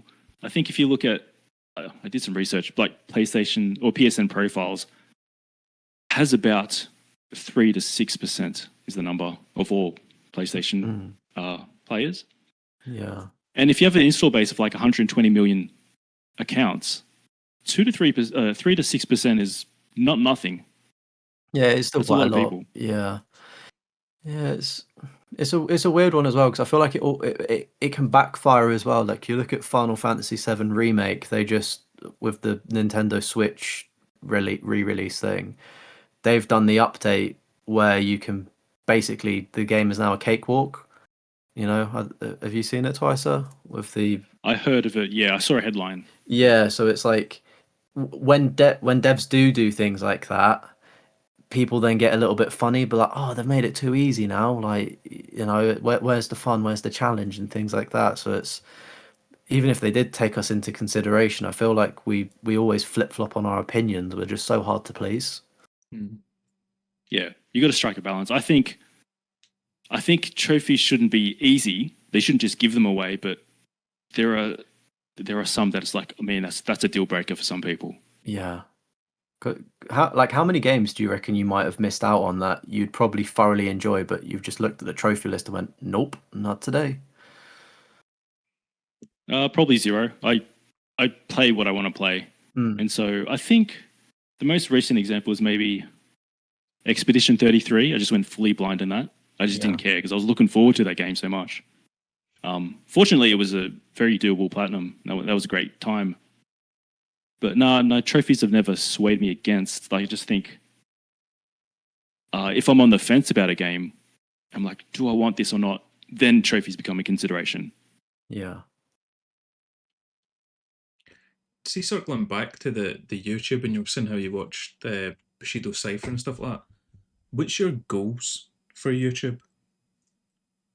What have you got any? I don't, to be honest. I just want to keep doing what I'm doing without making it a chore. Like, I don't know if you guys feel the same, but sometimes it does feel like, oh, I've got to do this, I've got to do that. When it comes to like maybe a timeline or whatever. Because I'm pretty slow with my uploads. It's only like, at best, it's once a month. I'd like to increase that cadence, but then I'm worried that it will become less enjoyable. And as a hobby, I want to enjoy it for as long as I can. So I don't really have goals, to be honest. I just want to keep going. We recently hit 10,000 subs, which is really good. That was like a huge... Congratulations, man. It's deserved. Yeah. Thanks. I thought that was pretty crazy. And I uploaded a community post on my channel, and I just showed like an image of what 10,000 people looks like. And when you see that, like, it was like a tennis arena full of people, and it's like, holy shit, that's 10,000 people that decided to click subscribe, you know? It's crazy, isn't it, when you think about it? With obviously the 10K milestone is such a huge celebration. Are you open with like friends, family, work colleagues about YouTube, or is it something you just keep you're in your own sort of little bubble in a way? Yeah, no, my friends and family know about it. It's we talk about it a little bit, but no, they don't care about it. They don't watch any of my videos or anything. They're supportive, but they don't give a shit. Yeah. I don't really talk about it with people at work, not for any reason, but just because I don't think they'd be interested, and it's not really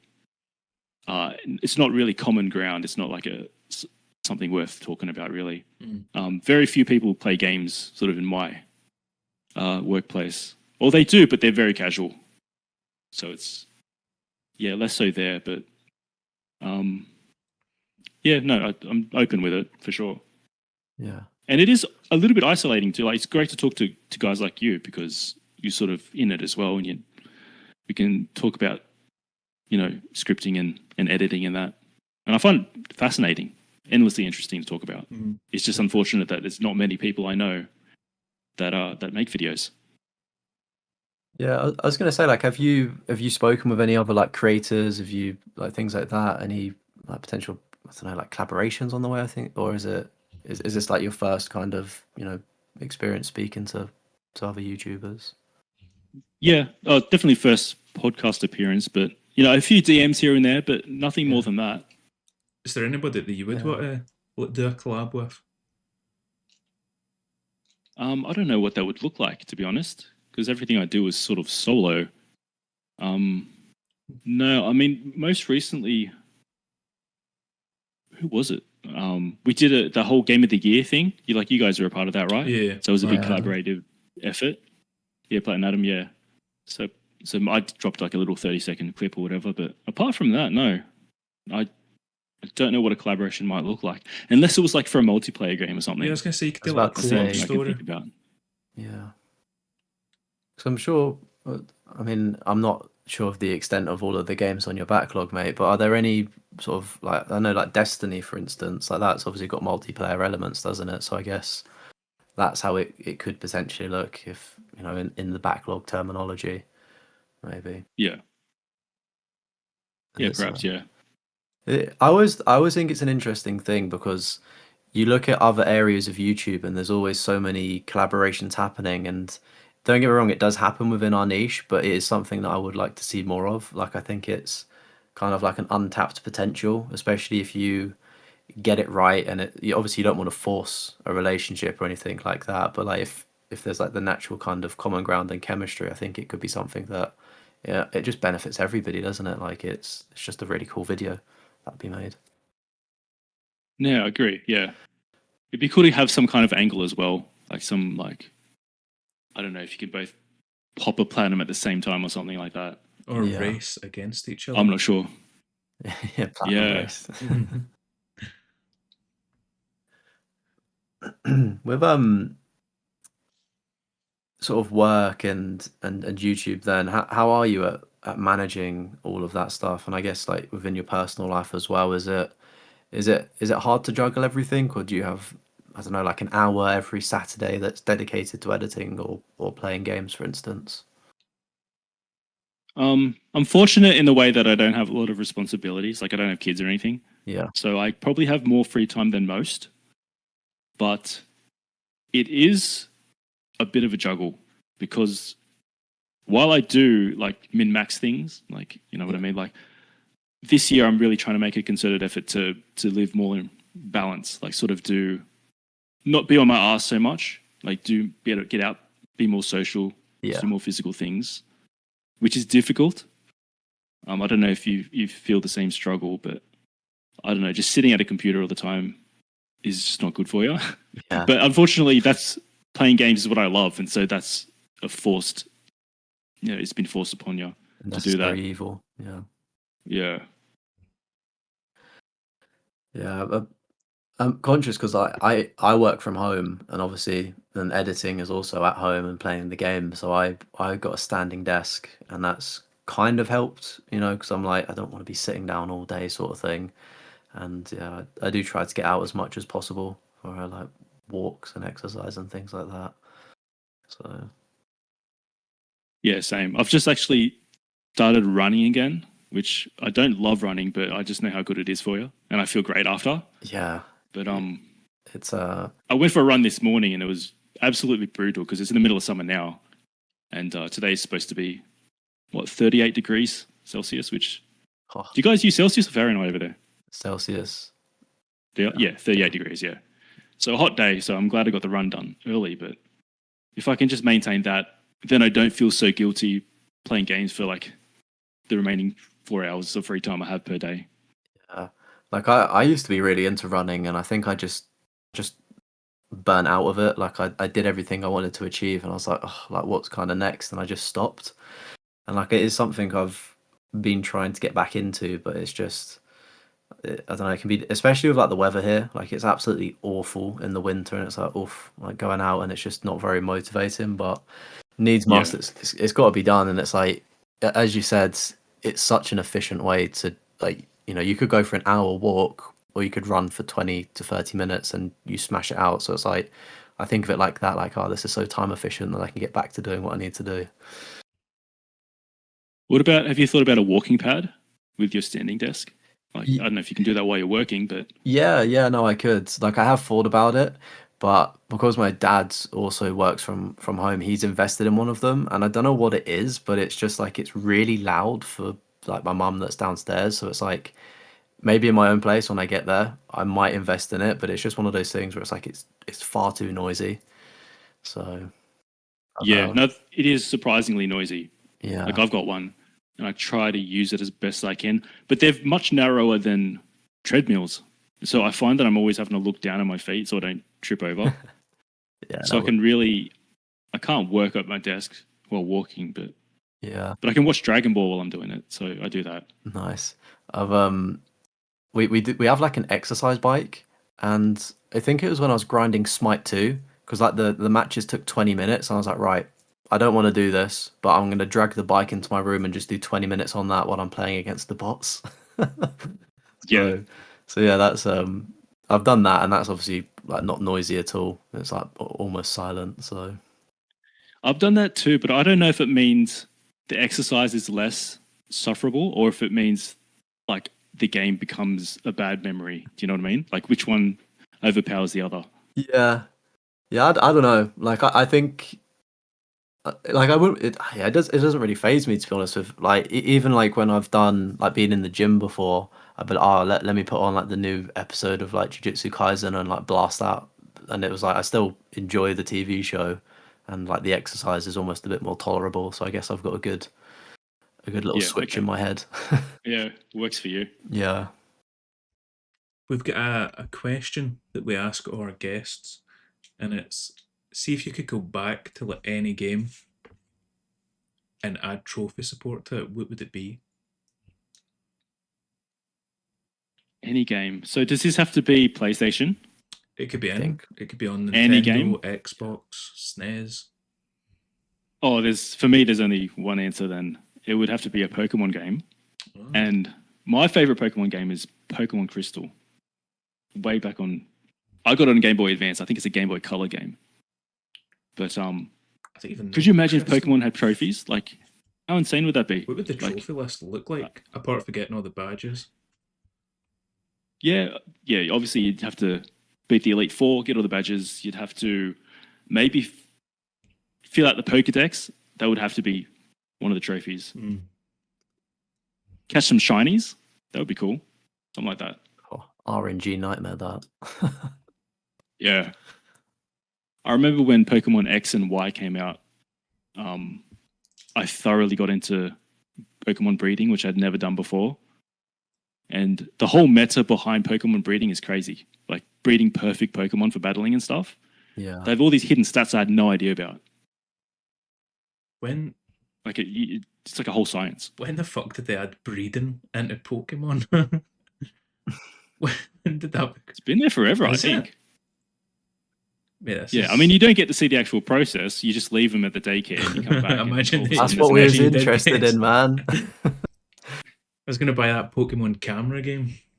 Just try and get some Well, action. it's Machoke go at it. Aye. See Slowpoke. See how he does it. But I genuinely never knew it was a thing. I played Pokemon Yellow when I was a kid. That's what I had on the Game Boy. And then I played it was like Rescue Dungeon for like an hour or two. I think that's what it was called. Is it Rescue Dungeon? Do you know what I'm talking about? It sounds familiar. I don't know what it is though. Let me check it. Pokemon. Because I feel like I mentioned it on a previous episode, but again, Mystery Dungeon. Mystery Oh, that's Dungeon. what it's Yeah. called. That looks new though. I think that's on the Switch. Yeah, I think they've redone them. Or Was it a remake? It's either a remake or they've done a second one. To be honest with you, it's like I love Pokemon, but it's just I'm so lost with these new generations and games. Like it just doesn't really appeal to me all too much now. But sure, Yeah, same. I haven't played since X and Y. I played Arceus or whatever it was. I did play that. It ran like crap. But yeah, all the new Pokemon, don't need it. Are you into like the trading cards? Do you collect them, or is it just strictly like video games? No, I don't really collect anything, to be honest. Bit of a minimalist like that. I don't really like clutter and stuff. I wish I did, though. I did have Pokemon cards when I was a kid. Should have had on to them. did you know how to play the game? Did you just have the cards? Did anyone know how to play the game? They I don't didn't think so. clue what we were doing. No. That's what I was going to say. You just wanted to flex the cool Pokemon cards you had. Yeah, It was the like holographics and stuff. yeah, like Pokemon just seems so confusing as well. Because you've got to put down like the correct like energy type, don't you, to like use the moves. Yeah. I remember actually playing Yu-Gi-Oh, and that one was kind of straightforward because it was just like the attack v defense, and it was pretty simple who would win said battle. Mhm. So Yeah, I'm sure Pokemon, actually, like playing the Pokemon card game is probably good. yeah, I just have never learned how to play it. yeah, I've never learnt. I've collected, or I do collect the cards and stuff, which I find quite enjoyable. So You get a favourite Pokemon? Ooh. What am I thinking? I don't know, man. Maybe everyone reverts to the original 150 or whatever. I kind of like the generation after that. I like the Houndoom in that. If you know Houndoom, yeah, that is a pretty cool one. To be one of my fair. favorites. I don't think. Yeah. Him. I just think as well, like thinking of the Pokemon cards associated to that, and also like that time period as well. Like the cards looked a lot cooler. So yeah, very good Yeah. choice. Some quite cool artworks as well for those. What about you, Leon? What's your favourite Pokemon? I just gotta go with Snorlax. Like he's just Big fluffy Snorlax is the fella. guy. Yeah, just a big old fellow, just like sleeping and blocking pathways. Like, what more can you Oh, like? boy. Like, Just being a the goat. nuisance. Exactly. What about you? I'd probably go Psyduck. He's a lovable wee fella. Psyduck, yeah. Kind of just get abused in Yeah, the cartoon, getting shouted at all the time. But what a boy. did you play like Ruby and Sapphire?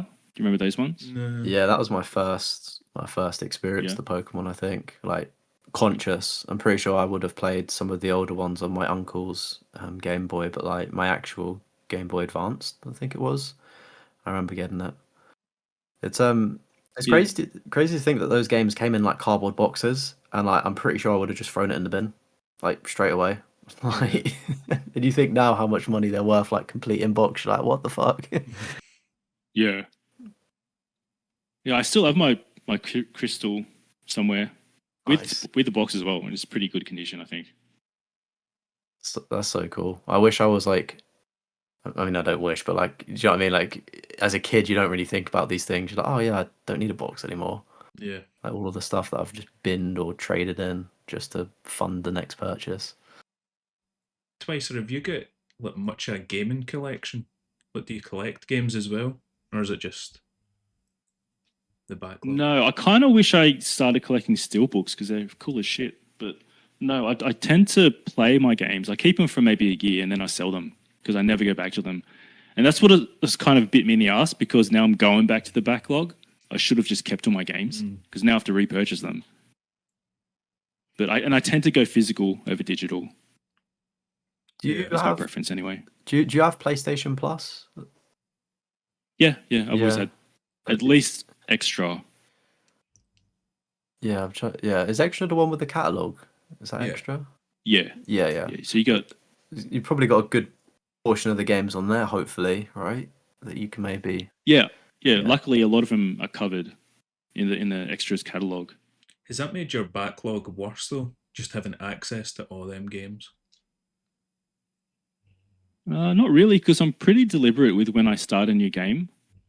Like I have a pretty modest game collection when you look at my account. I've only got 188 games on there, so that's Which a lot of people have like 400 or 500 games, and that's Guilty. insane. losers. Yeah, Yeah.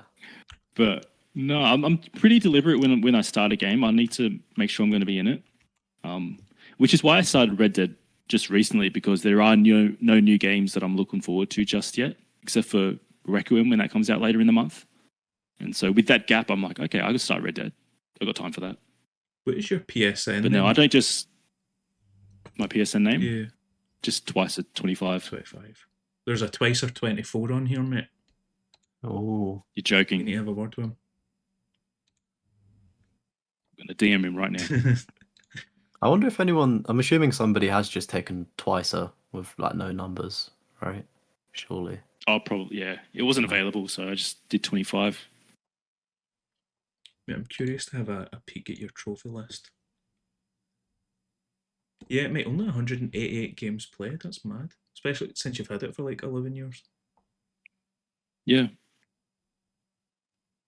Yeah, I prefer to go deep on each game rather than just spread the field and play 10 things and just put a few hours in each. Mm. Oh, Balatro. This might be an absolute fucking pain in the hole. Have you played it? I played it on mobile, No. but it didn't last long. But it wasn't my type of thing. Oh, really? But I know Platinum Adam's been working towards that platinum, and I think he's been working on it for a good while. Yeah, I have too, yep. It's a big grind, but I love the game, so it's no chore at all. I love it. Mm. Yeah, whenever I hear about it, it's like people be like, "Oh, I'm just gonna pop on for one game," and then it's like 2 hours later, and it's like, I need to go to bed now. Like you just get so engrossed into it. Yeah. It's funny. I find it strange I didn't get its hooks into you, Chris, because I haven't heard anyone play Bloodthrow and not get into it.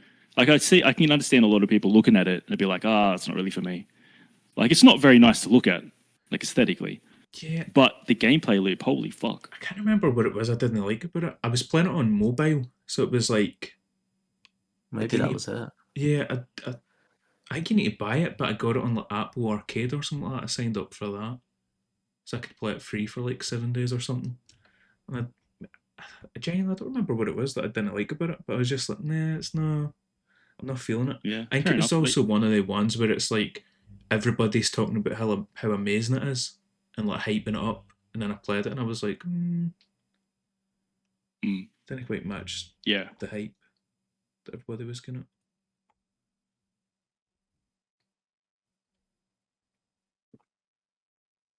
But oh, mate, you get the Tomb Raider games. Shadow of the Tomb Raider. Is that Rise of the Tomb Yeah, I Raider? think I've got to go back to that one, don't I? Yeah, mate, That's not 64 at out of 100%. 100 trophies. You're at 47%. Damn. I didn't realise they added that many DLC. Have you done Tomb Raider 2013? I'm scrolling, trying to see if I can find it. No, I didn't. Nah, because that's got online. That's Yeah, you yucky. grind that. Aye, mate, cool trophy list.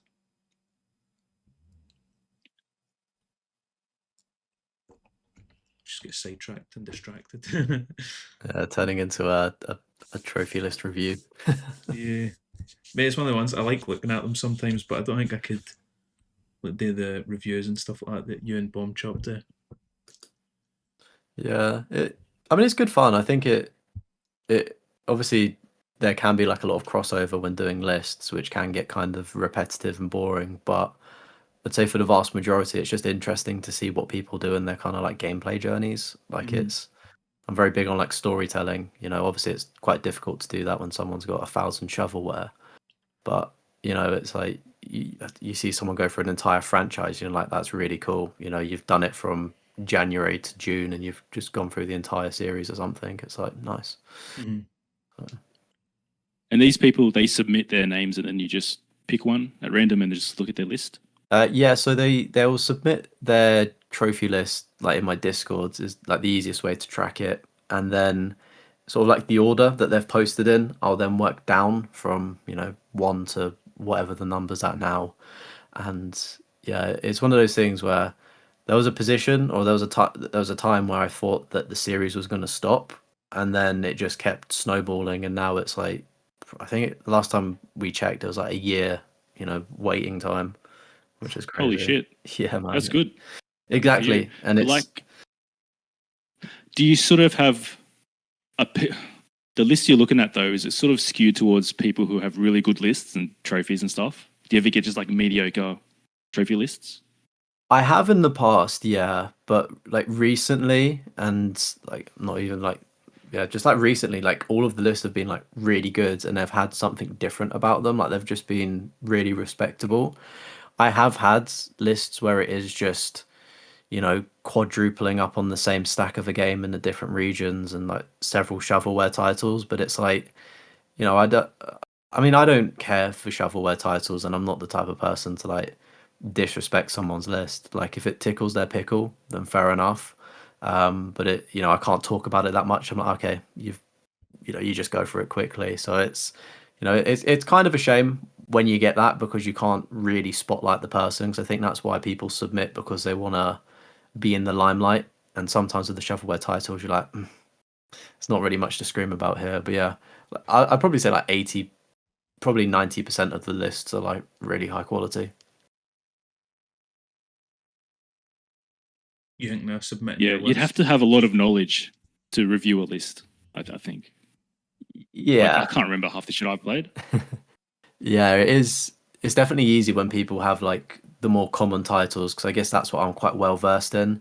And then I do feel bad sometimes when people have got like these really sort of like ultra rare platinums and they've put like a lot of hours into it, like a lot of like JRPGs or things like that. I'm like, I'm kind of in that domain, but I don't actually know what that one is. So like, sorry for moving past it, but like, it's an ultra rare one. Yeah. So like, GG's on that. So it is, it's kind of like the same thing as a shovelware list. Is like, oh, this is really cool. Not the shovelware, but like, it's really cool. But unfortunately, I don't know what the fuck this is. But round of applause. I can't talk about it. I normally just end up talking about the artwork picture, like on the left hand side. I'll be like, oh, that looks nice. I can Mm. kind of guess what that might be. and go from there. I like good trophy art. Yeah, I don't know yeah. if you care much about that, but some games are pretty boring. They're just like very similar, just two different tones for trophy art. But then you get some games, and the trophy art are very, very unique and cool. Yeah, even like the trophy, like the trophies as well themselves. Like I know, what is it? Is it like Life is Strange or like one of the games where it's like easy to get trophies? It's literally just like a copy and paste image for all of like the trophies in it. But like some games go into such like great detail with the artworks Mm. on them. It is it is a bit of a guilty pleasure that I don't think many people really click with, do they? No, it's Like It's the very art easy to behind it. overlook. yeah. I was gonna say I've Yeah, never really 100%. noticed any that have like stood out. Which ones that have like stood out to you then? That you're like, oh, this is like a trophy art. I've just recently looked at Oblivion. They're pretty good Oblivion. because all the trophies for Oblivion are like quest related Mm-hmm. because there's all these different guilds and stuff in the game, and so they relate to that. I think I remember God of War. Their trophy arts were pretty cool. It was like different runes and things. Yeah, it's I mean, But then you get I was gonna say, Infamous First Light. It kind of does fall on the generic copy and paste, but I do feel like it's got quite a lot. It's got like the nice neon colors. It's very basic and simple, but it just kind of scratches an itch. It's like satisfying. Mm. Yeah, I can't say I've noticed any that have like stood out. Yeah, it's one of those things now. Like now that it's been mentioned, it'll probably come to me in like the next episode or something like that. Of like, oh, that was a really good like list, and I just can't think of it for the life of me. But there 'Cause are some out there for sure. I was gonna say I know Xbox, like Xbox One, when you would get achievements, they'd give you like artwork and stuff like that, almost like a wallpaper that you could use, which I thought was cool. Yeah. But there's nah, not been any that stood out. What have we been playing recently, gentlemen? Twicer, if you want to take it away. yeah, I sort of mentioned it before. I Red Dead, so I platinumed that one. So I've sort of got a little bit of space for something new. I've got Thief VR, which I'm gonna complete. How was I just don't know when. how was the platinum for Red Dead? Was it bad? Like grind wise? Oh, let me tell you, I swear, like it's Red Dead 2 is obviously the big one. That's a big grind. Mhm. But Red Dead 1 is not too dissimilar. Like it is a 100% everything kind of game. And it can be frustrating because you look at it at the trophy guide. I think the trophy guide on PSN profiles was suggesting it might be 40 hours or something. Mhm. So I saw that and thought, yeah, that's pretty good. I can manage that. For me, it took me like 60 at least. And there is RNG involved as well. There are like these mythical creatures and stuff you need to find, and they only turn up like based on you have to do these conditions before they even turn up.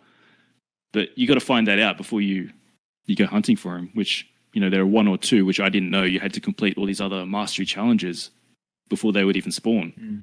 So I wasted a bit of time there. Does it come with the? And just the whole... Does the DLC included for the PS5 version? Yeah, Undead Nightmare. That's part of the... There's only one list, and yeah, it includes Undead Nightmare, which was actually really good. I like that DLC. Yeah. Don't you feel a bit like there's two games in there essentially? Like you think back to the PS3, like there's two lists, and you've technically played two games. Let's argue, but you've only got one platinum. Like, how do you feel about that? Do you feel like that's fair, or would you rather have like an Undead Nightmare platinum as well? No, I don't really care. I thought it was fine. I didn't know, because this is the first time I've ever played it, so Okay. I don't know any different, I guess. But the Undead Nightmare itself was about 12 hours to do. Not too bad then. Yeah. Yikes. And I kind of like games that have just one list without DLC adding extra stuff. Mhm. I think Elden Ring is sort of the same, that there was just one list for the platinum. Yeah. And there was DLC and stuff, but they didn't add trophies. I kind of like that. Yeah, I don't know how I feel about it because while I think it's a good thing 'cause it keeps the percentage at 100%, I think back to Dragon Ball Z Kakarot when they released the DLC for that, and because it didn't have any trophies, like I kind of wanted to play it to earn trophies because like I just really enjoyed the game, and I was like, oh, it'd be brilliant if there were some trophies I could get for the DLC, but there wasn't. But like I'm not really a DLC person, and that's like the only time it kind of piqued my interest. And I was like, oh, bit of a bummer. I've got nothing to show that Yeah. I've done it, if that makes sense. Totally agree. Same with Overwatch. You know, when I got the platinum for that, every time they added a new character, they used to give you 2 extra trophies to try to go after. Right. And eventually they stopped. And then I still played the game for as long as I enjoyed it. Yeah. But it would have been good to be working towards something as well. Yeah. I guess it's just very like situational on the game, isn't it? Like the ones you love, yeah, great. But then other ones, you're like, yeah, stay at the 100%. So what else you been playing or platinuming after Thief and Red Dead? I don't know. I got backlog games to do. And the next backlog video is actually, there's a bit of a twist. So it's not going to be just like the next part. Ooh. It is a cleanup, but there's sort of like an extra layer of challenge. I'm hoping it pans out. We'll see. But yeah, so I don't want to talk about that too much. But I do have games that I missed. I think, Leon, you talked about this in your last video. You sort of delineated between backlog trophies and backlog games. Yeah. You mentioned that.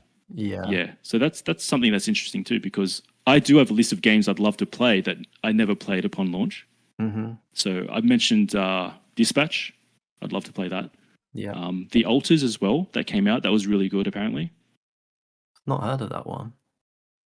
Yeah. Silent Hill F. I didn't play that one. Yeah. So yeah, I might pick up one of them Yeah. to juggle alongside what I'm doing now. Yeah, like not to beat my own dick off here, but I feel like I was thinking, what's different?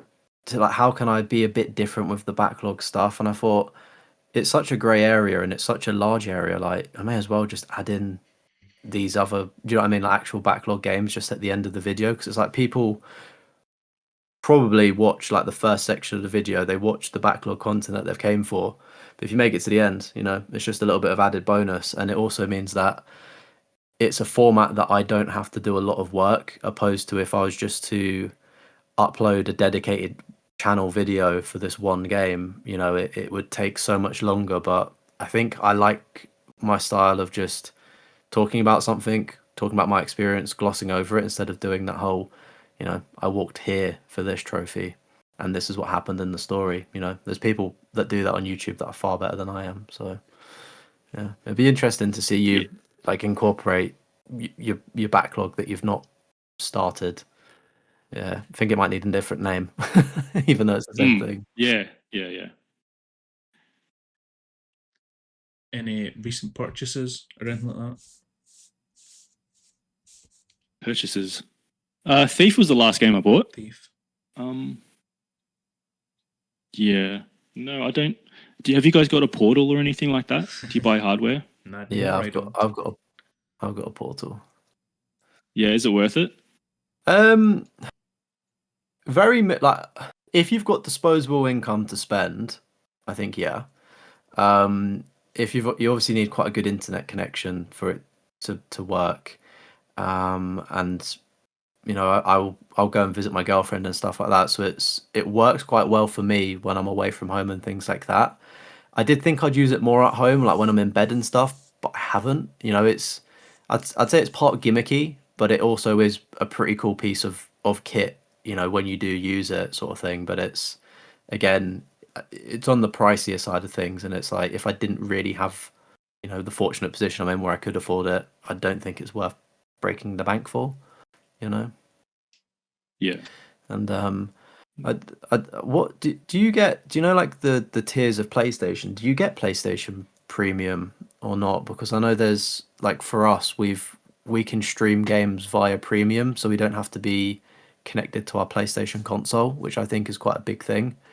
But if you don't have that like functionality, then I think that's like a minus for the selling. Oh, okay. No, I don't. I currently just have the extra. Yeah. I didn't know that was a feature. So are you saying you can only use the Portal if you have Premium? No. Or are you saying So you can use the like it connects to your PlayStation via remote play, so it works fine. Like you don't need any PlayStation subscription. But one of the most recent updates that they did was you don't need to do remote play. Like if you've got the premium sub, you can do like the premium streaming thing, like that feature. But I don't know if it's available everywhere in the world. So that was why I was saying, That like, sounds pretty good. yeah, like it means that I don't need to leave my console on. Obviously, you're very limited of what you can play because it's just like the digital only library, but it is, again, like for me, it's worth having premium because of that feature. So I do upgrade to it. But yeah, you can still get use of it with no PS sub. Yeah, I thought about getting one. I don't know how much I'd use it. And I don't know if I really like the idea of playing games in bed. Yeah, Like, it's I think they'll distract me from. I try to read in bed and just sleep. That's about it. yeah. But When do 'Cause, you yeah, I mean, yeah, when do you see yourself using it? The portal. yeah, I don't know. That's the thing. I don't really commute anywhere. I don't. There's no real use case for it for me. I just like the look of it though. It looks good. Yeah. yeah, I'm sure it feels good to play. yeah, it feels. I mean, it's a dual sense, isn't it? Just split in half, so it does feel pretty good. But I do find because it is quite large, you do get kind of cramped sometimes, so I have to rest it on a pillow. So I would also say see if you're using it like outside the house or you plan on it. Check and make sure it works with your mobile provider. See if you're like using mobile data on it. Because I couldn't get mine to work. It doesn't work with EE over here. The mobile data connecting to the portal. So it's got to be connected to Wi-Fi. Right. Yeah, but yeah, apart from that, no purchases. I don't really collect dual sensors or anything like that. I just buy them when I need them. Expensive hobby. The only collectible I have was actually the Doom guy from the Doom the Dark Ages. I don't know if you know that collectible that came out. There's like a Doom Is guy it just a little statue figure. Yeah, and you can swap out the shotgun for the flail. I've got that sitting in my room, but I'm not really big on Actually, collecting things or buying new things. yeah, I actually need to play Doom. I need to finish Doom 2016. I need to get the platinum for that. same. I think that'll probably be in a backlog video in the future. I just need to do like the collectibles for it. Oh yeah. I need to try and get that finished up. But Leon, what you've been playing recently? Platinuming. Yeah, honestly, mate, not much from the last episode. I've been a busy little bee, being sort of like away for my birthday and stuff. But I've only played 4 games. I started Dragon Ball Raging Blast again, so I've picked that back up. That'll whenever I get that platinum. I think it's going to be quite tough and quite long. So that'll definitely be in a future backlog video. But that's been fun just to go through the Dragon Ball Z story because it's timeless. You know, I know it like the back of my hand, but it's still just perfect every time. Platinumed the Division 2 with the assistance of you, and then had to sit by myself grinding for a stupid amount of hours with the suitor card things. And as you predicted, do you know when I sent you the picture of like, oh, I'm really close to getting that trophy? What's the odds to get these 4 back to back? I was like, not very fucking likely. Yeah, so I think it was like 9, 10, 10, 9, or like one was like really close. And I shit you not, it was literally like 12, 11, 12. Like it was like it went. The RNG was just not there. The luck was not there. It literally like forced me to keep going. But yeah, got the platinum. Glad to have it done. Division 1 definitely the better game. IMO. And then started X-Men Origins Wolverine. That's surprised me at how good it was. Yeah, it just like looked. The stream, it seemed like a fucking mess with the cutscenes. Well, yeah, I know I had a glitch where the voices weren't playing, which obviously does ruin things because I don't know the context of the story. But like the gameplay loop is pretty fun. Like the CG cutscenes look immensely good. Like I was like, how on earth is that even a thing? Like this game is so old, but it's been fun. Like I'm looking forward to playing it, and I'm kind of hoping they announce some more Wolverine news at the next State of Play or something. Cause it may just bring in a few more folks.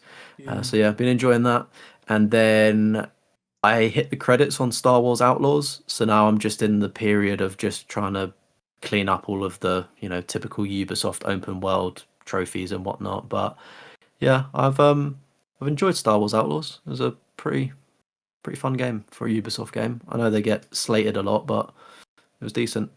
And I don't think I've brought anything either. Actually, no, tell a lie. I brought 2 of those body cam games. There was like body cam shooter, then like body cam gang shooter or something. So like ultra rare platinums, and I was like, one of these got delisted, and I was like, I just kind of want to get it because they're dirt cheap and they look goofy. So very very satire-esque. I made platinum some bad games and just add them into like a compilation video. Yeah, I was So gonna say, I think I've seen them before, but it's like really bad reviews, even on like the PlayStation Store.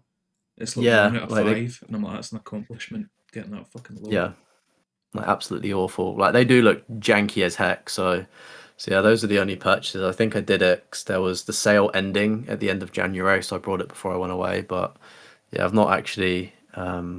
Actually, I'm actually such a big liar. I I I did actually buy something. Knew it. I bought Battlefield 3 and Madden 11 just for like £1 each. Just because I've seen people talking about the Battlefield 3 revival servers, so I was like kind of tempted if I can get into it. I know it's brutal, Yeah, so um, but I Snap played it family as a day. kid. I played it as a kid, so I don't know how much I've done. And then Madden 11, like I'm not really big into NFL, but I do think it's like sometimes I get interested in it. Like with American sports, I kind of like flip flop being, wanting to like play a game, and it's obviously a very old game, but there's no online trophies for it, and apparently you can do it in 10 hours. So like kind of similar to the WWE 2010, like I could potentially platinum that and be like, what happens when you platinum a 17-year-old Madden game? You could Yeah, I just think it's a cool piece of history. you could stream that this weekend because the Super Bowl's happening. Yeah, potentially. I could potentially do it Sunday. Yeah, I'm away for Saturday with my friends. We're doing like a birthday soccer Saturday challenge. So I don't know where in the country I'll end Where up. you're gonna end up, where you're gonna wake up. Yeah, exactly. So it's going to be a fun little challenge. But what have you been playing, platinum and buying? Division 2, we managed to finish that up. Mate, the occupied dark zone has been, so I think it only appeared twice when we played through the game. Since we've got Yeah. that trophy, it's been there every single day. Yeah, when I was logging in, I kept seeing it. And I was like, why was it so difficult for us? Yeah, I was like, mate, we get such bad luck with that. But done that level 40, all the stuff. Mate, I get lucky with the RNG though because I never technically finished the story. See, because we'd done all the missions in Stronghold and like your world, Yeah. so diamond cards didn't spawn for me. So it was only the three things I had to deal Oh, with. So nice. I got lucky on that. But mate, it's one of the ones where it's like the game gets more fun after you hit level 40. See, when you can actually like build your gear. And Yeah. I was like, man, I wish I could have like grown with the gear instead. Because it's like I was like, no, I'm having fun, but I've got the platinum. I'm done. It's time to Yeah. move I guess on. it's like the DLC. That's how they get you, isn't it? Like, oh, play the DLC. You'll have fun Yeah. here. So done that, and then playing a bit of Sniper Elite 5 with my pal Connor. We're playing, mate. It's co-op campaign, and it's fun. It's like it feels like World War Two Splinter Cell co-op. See, just playing it. See how good the stealth is in the game. Yeah. It is That very sounds good. fun. Yeah, but mate, we start out stealth, sneaking, and then you're like, fuck it, mate. I'm just gonna start shooting guns. See, because it does the X-ray thing. That's pure cool.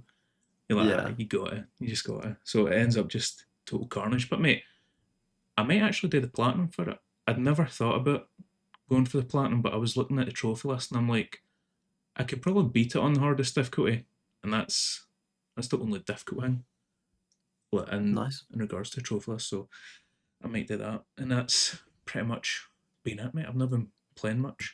I did buy Ooh. not a game, but a strategy guide, a paper guide. So I don't know Nice. if It's I in feel like good quality. yeah, mate. It was between Where'd you get that from? Vinted. Imagine you've got Vinted in Australia. It's like people resell clothes and stuff like I that don't know. on it. Oh, okay. Oh, But I maybe. there was this in Tomb Raider: The Last Revelation. But I was like, so the idea for this is to do a video, and it's like platinum in an old game without using the internet. So you've got to use like the paper guide. Ah, nice. I Nice. feel like I mentioned it on the podcast ages ago, but I just never actually went out and bought a guide. But now I've done it, Yeah. so Nice. that'll be a video in like fucking 2 years time or something. Whenever I actually get my finger out and do it. But that's pretty much it. I've not bought any games or anything like that. That's something I've bought. And I've been playing much. That's pretty much me. It's been quiet the last 2 weeks. Yeah, it has been, hasn't it? I'm sure. I mean, February is quite a busy month for video games, so I expect we might be getting some new games potentially, or just pumping up those numbers with just games in general. Yeah, you've got Resident Evil coming up, so try and tie a video into that. And then Valentine's as well. You could maybe do a wee Valentine's video. Yeah, I mean, I was looking forward to High on Life too, but that drops the day before Valentine's Day, and I'm away for the weekend. So yeah, looks like I'll probably end up just missing that game until it goes on sale. In all honesty, Yeah, I've not even so I won't be there looked for at launch. what games are coming out this month. Mate, there's so many. Like Is we've there? got yeah, like we've got a pretty stacked month. I think like is it Neo 3 as well that comes out? Is there anything you're looking forward to Crazy. this month, Twicer? No, just the Requiem game, new Resident Evil. Have you? I think Romeo is a Dead Man? I think that's Oh yeah, coming out. yeah. That looked interesting. I haven't looked deep into it. It looked pretty cool. Is that I'll probably give is that a that miss. Though. Grasshopper, the people that done like Lollipop Chainsaw and stuff like that? Is that the game I'm thinking about? I'm not sure. I think it might be. Yeah, I think it might be. I'm trying to. Yeah, it looks quirky. But no, just Resident Evil. I don't even know what else is coming out this year that I'm looking forward to. Grand Theft Auto 6. Does it happen? Yeah, I think it does. Yeah, You got faith? I'm sure it Has will. to. Yeah, I'm skimming, trying to find it, and I don't even see it. I'm expecting Hades 2 to come out on PlayStation this year. Have you got many Resident Evil Platinums? 7? Oh, yeah, so you've done a bunch of them. I know in one of your videos you Resident done Evil Revelations. Oh, sorry, Resident Evil 7, just that. But then Revelations 2 as well. Revelations. That's the one I was thinking about, the co-op one. Yeah, I've always liked Resident Evil, and it's always been around, and I've played them, but I'm not like a super fan like most people Yeah, are. you're not pure. Like I couldn't tell you all the lore Yeah. and all that. But I know that this new one looks freaking cool. Mm. Yeah. Yeah, a lot goes into the platinums as well. I feel like they've got such a varied list where it's quite fun and challenging. Like I don't do speedrun stuff, but they'll have like the speedrun trophy or like 14,000 steps or whatever it was in Resident Evil 2. So it's like a fun challenge as well that I find myself just inadvertently going for. Yeah, I find there's at least I think there's a lot of replayability. Yeah, exactly. With those games. Yeah. I think it's just the amount of playthroughs it takes though for a platinum. Yeah, it can be Kinda rough. puts you off it. But I think that's pretty much everything. Spicer, have you got any? I mean, you said you've got some upcoming content, but anything more you can give the fans? Any sneak peeks or things like that of what to expect? No, just what I mentioned before. Like, so I'm still obviously doing the backlog thing, and I think I will just focus on that until it's done. I won't probably do any other types of videos until it's done.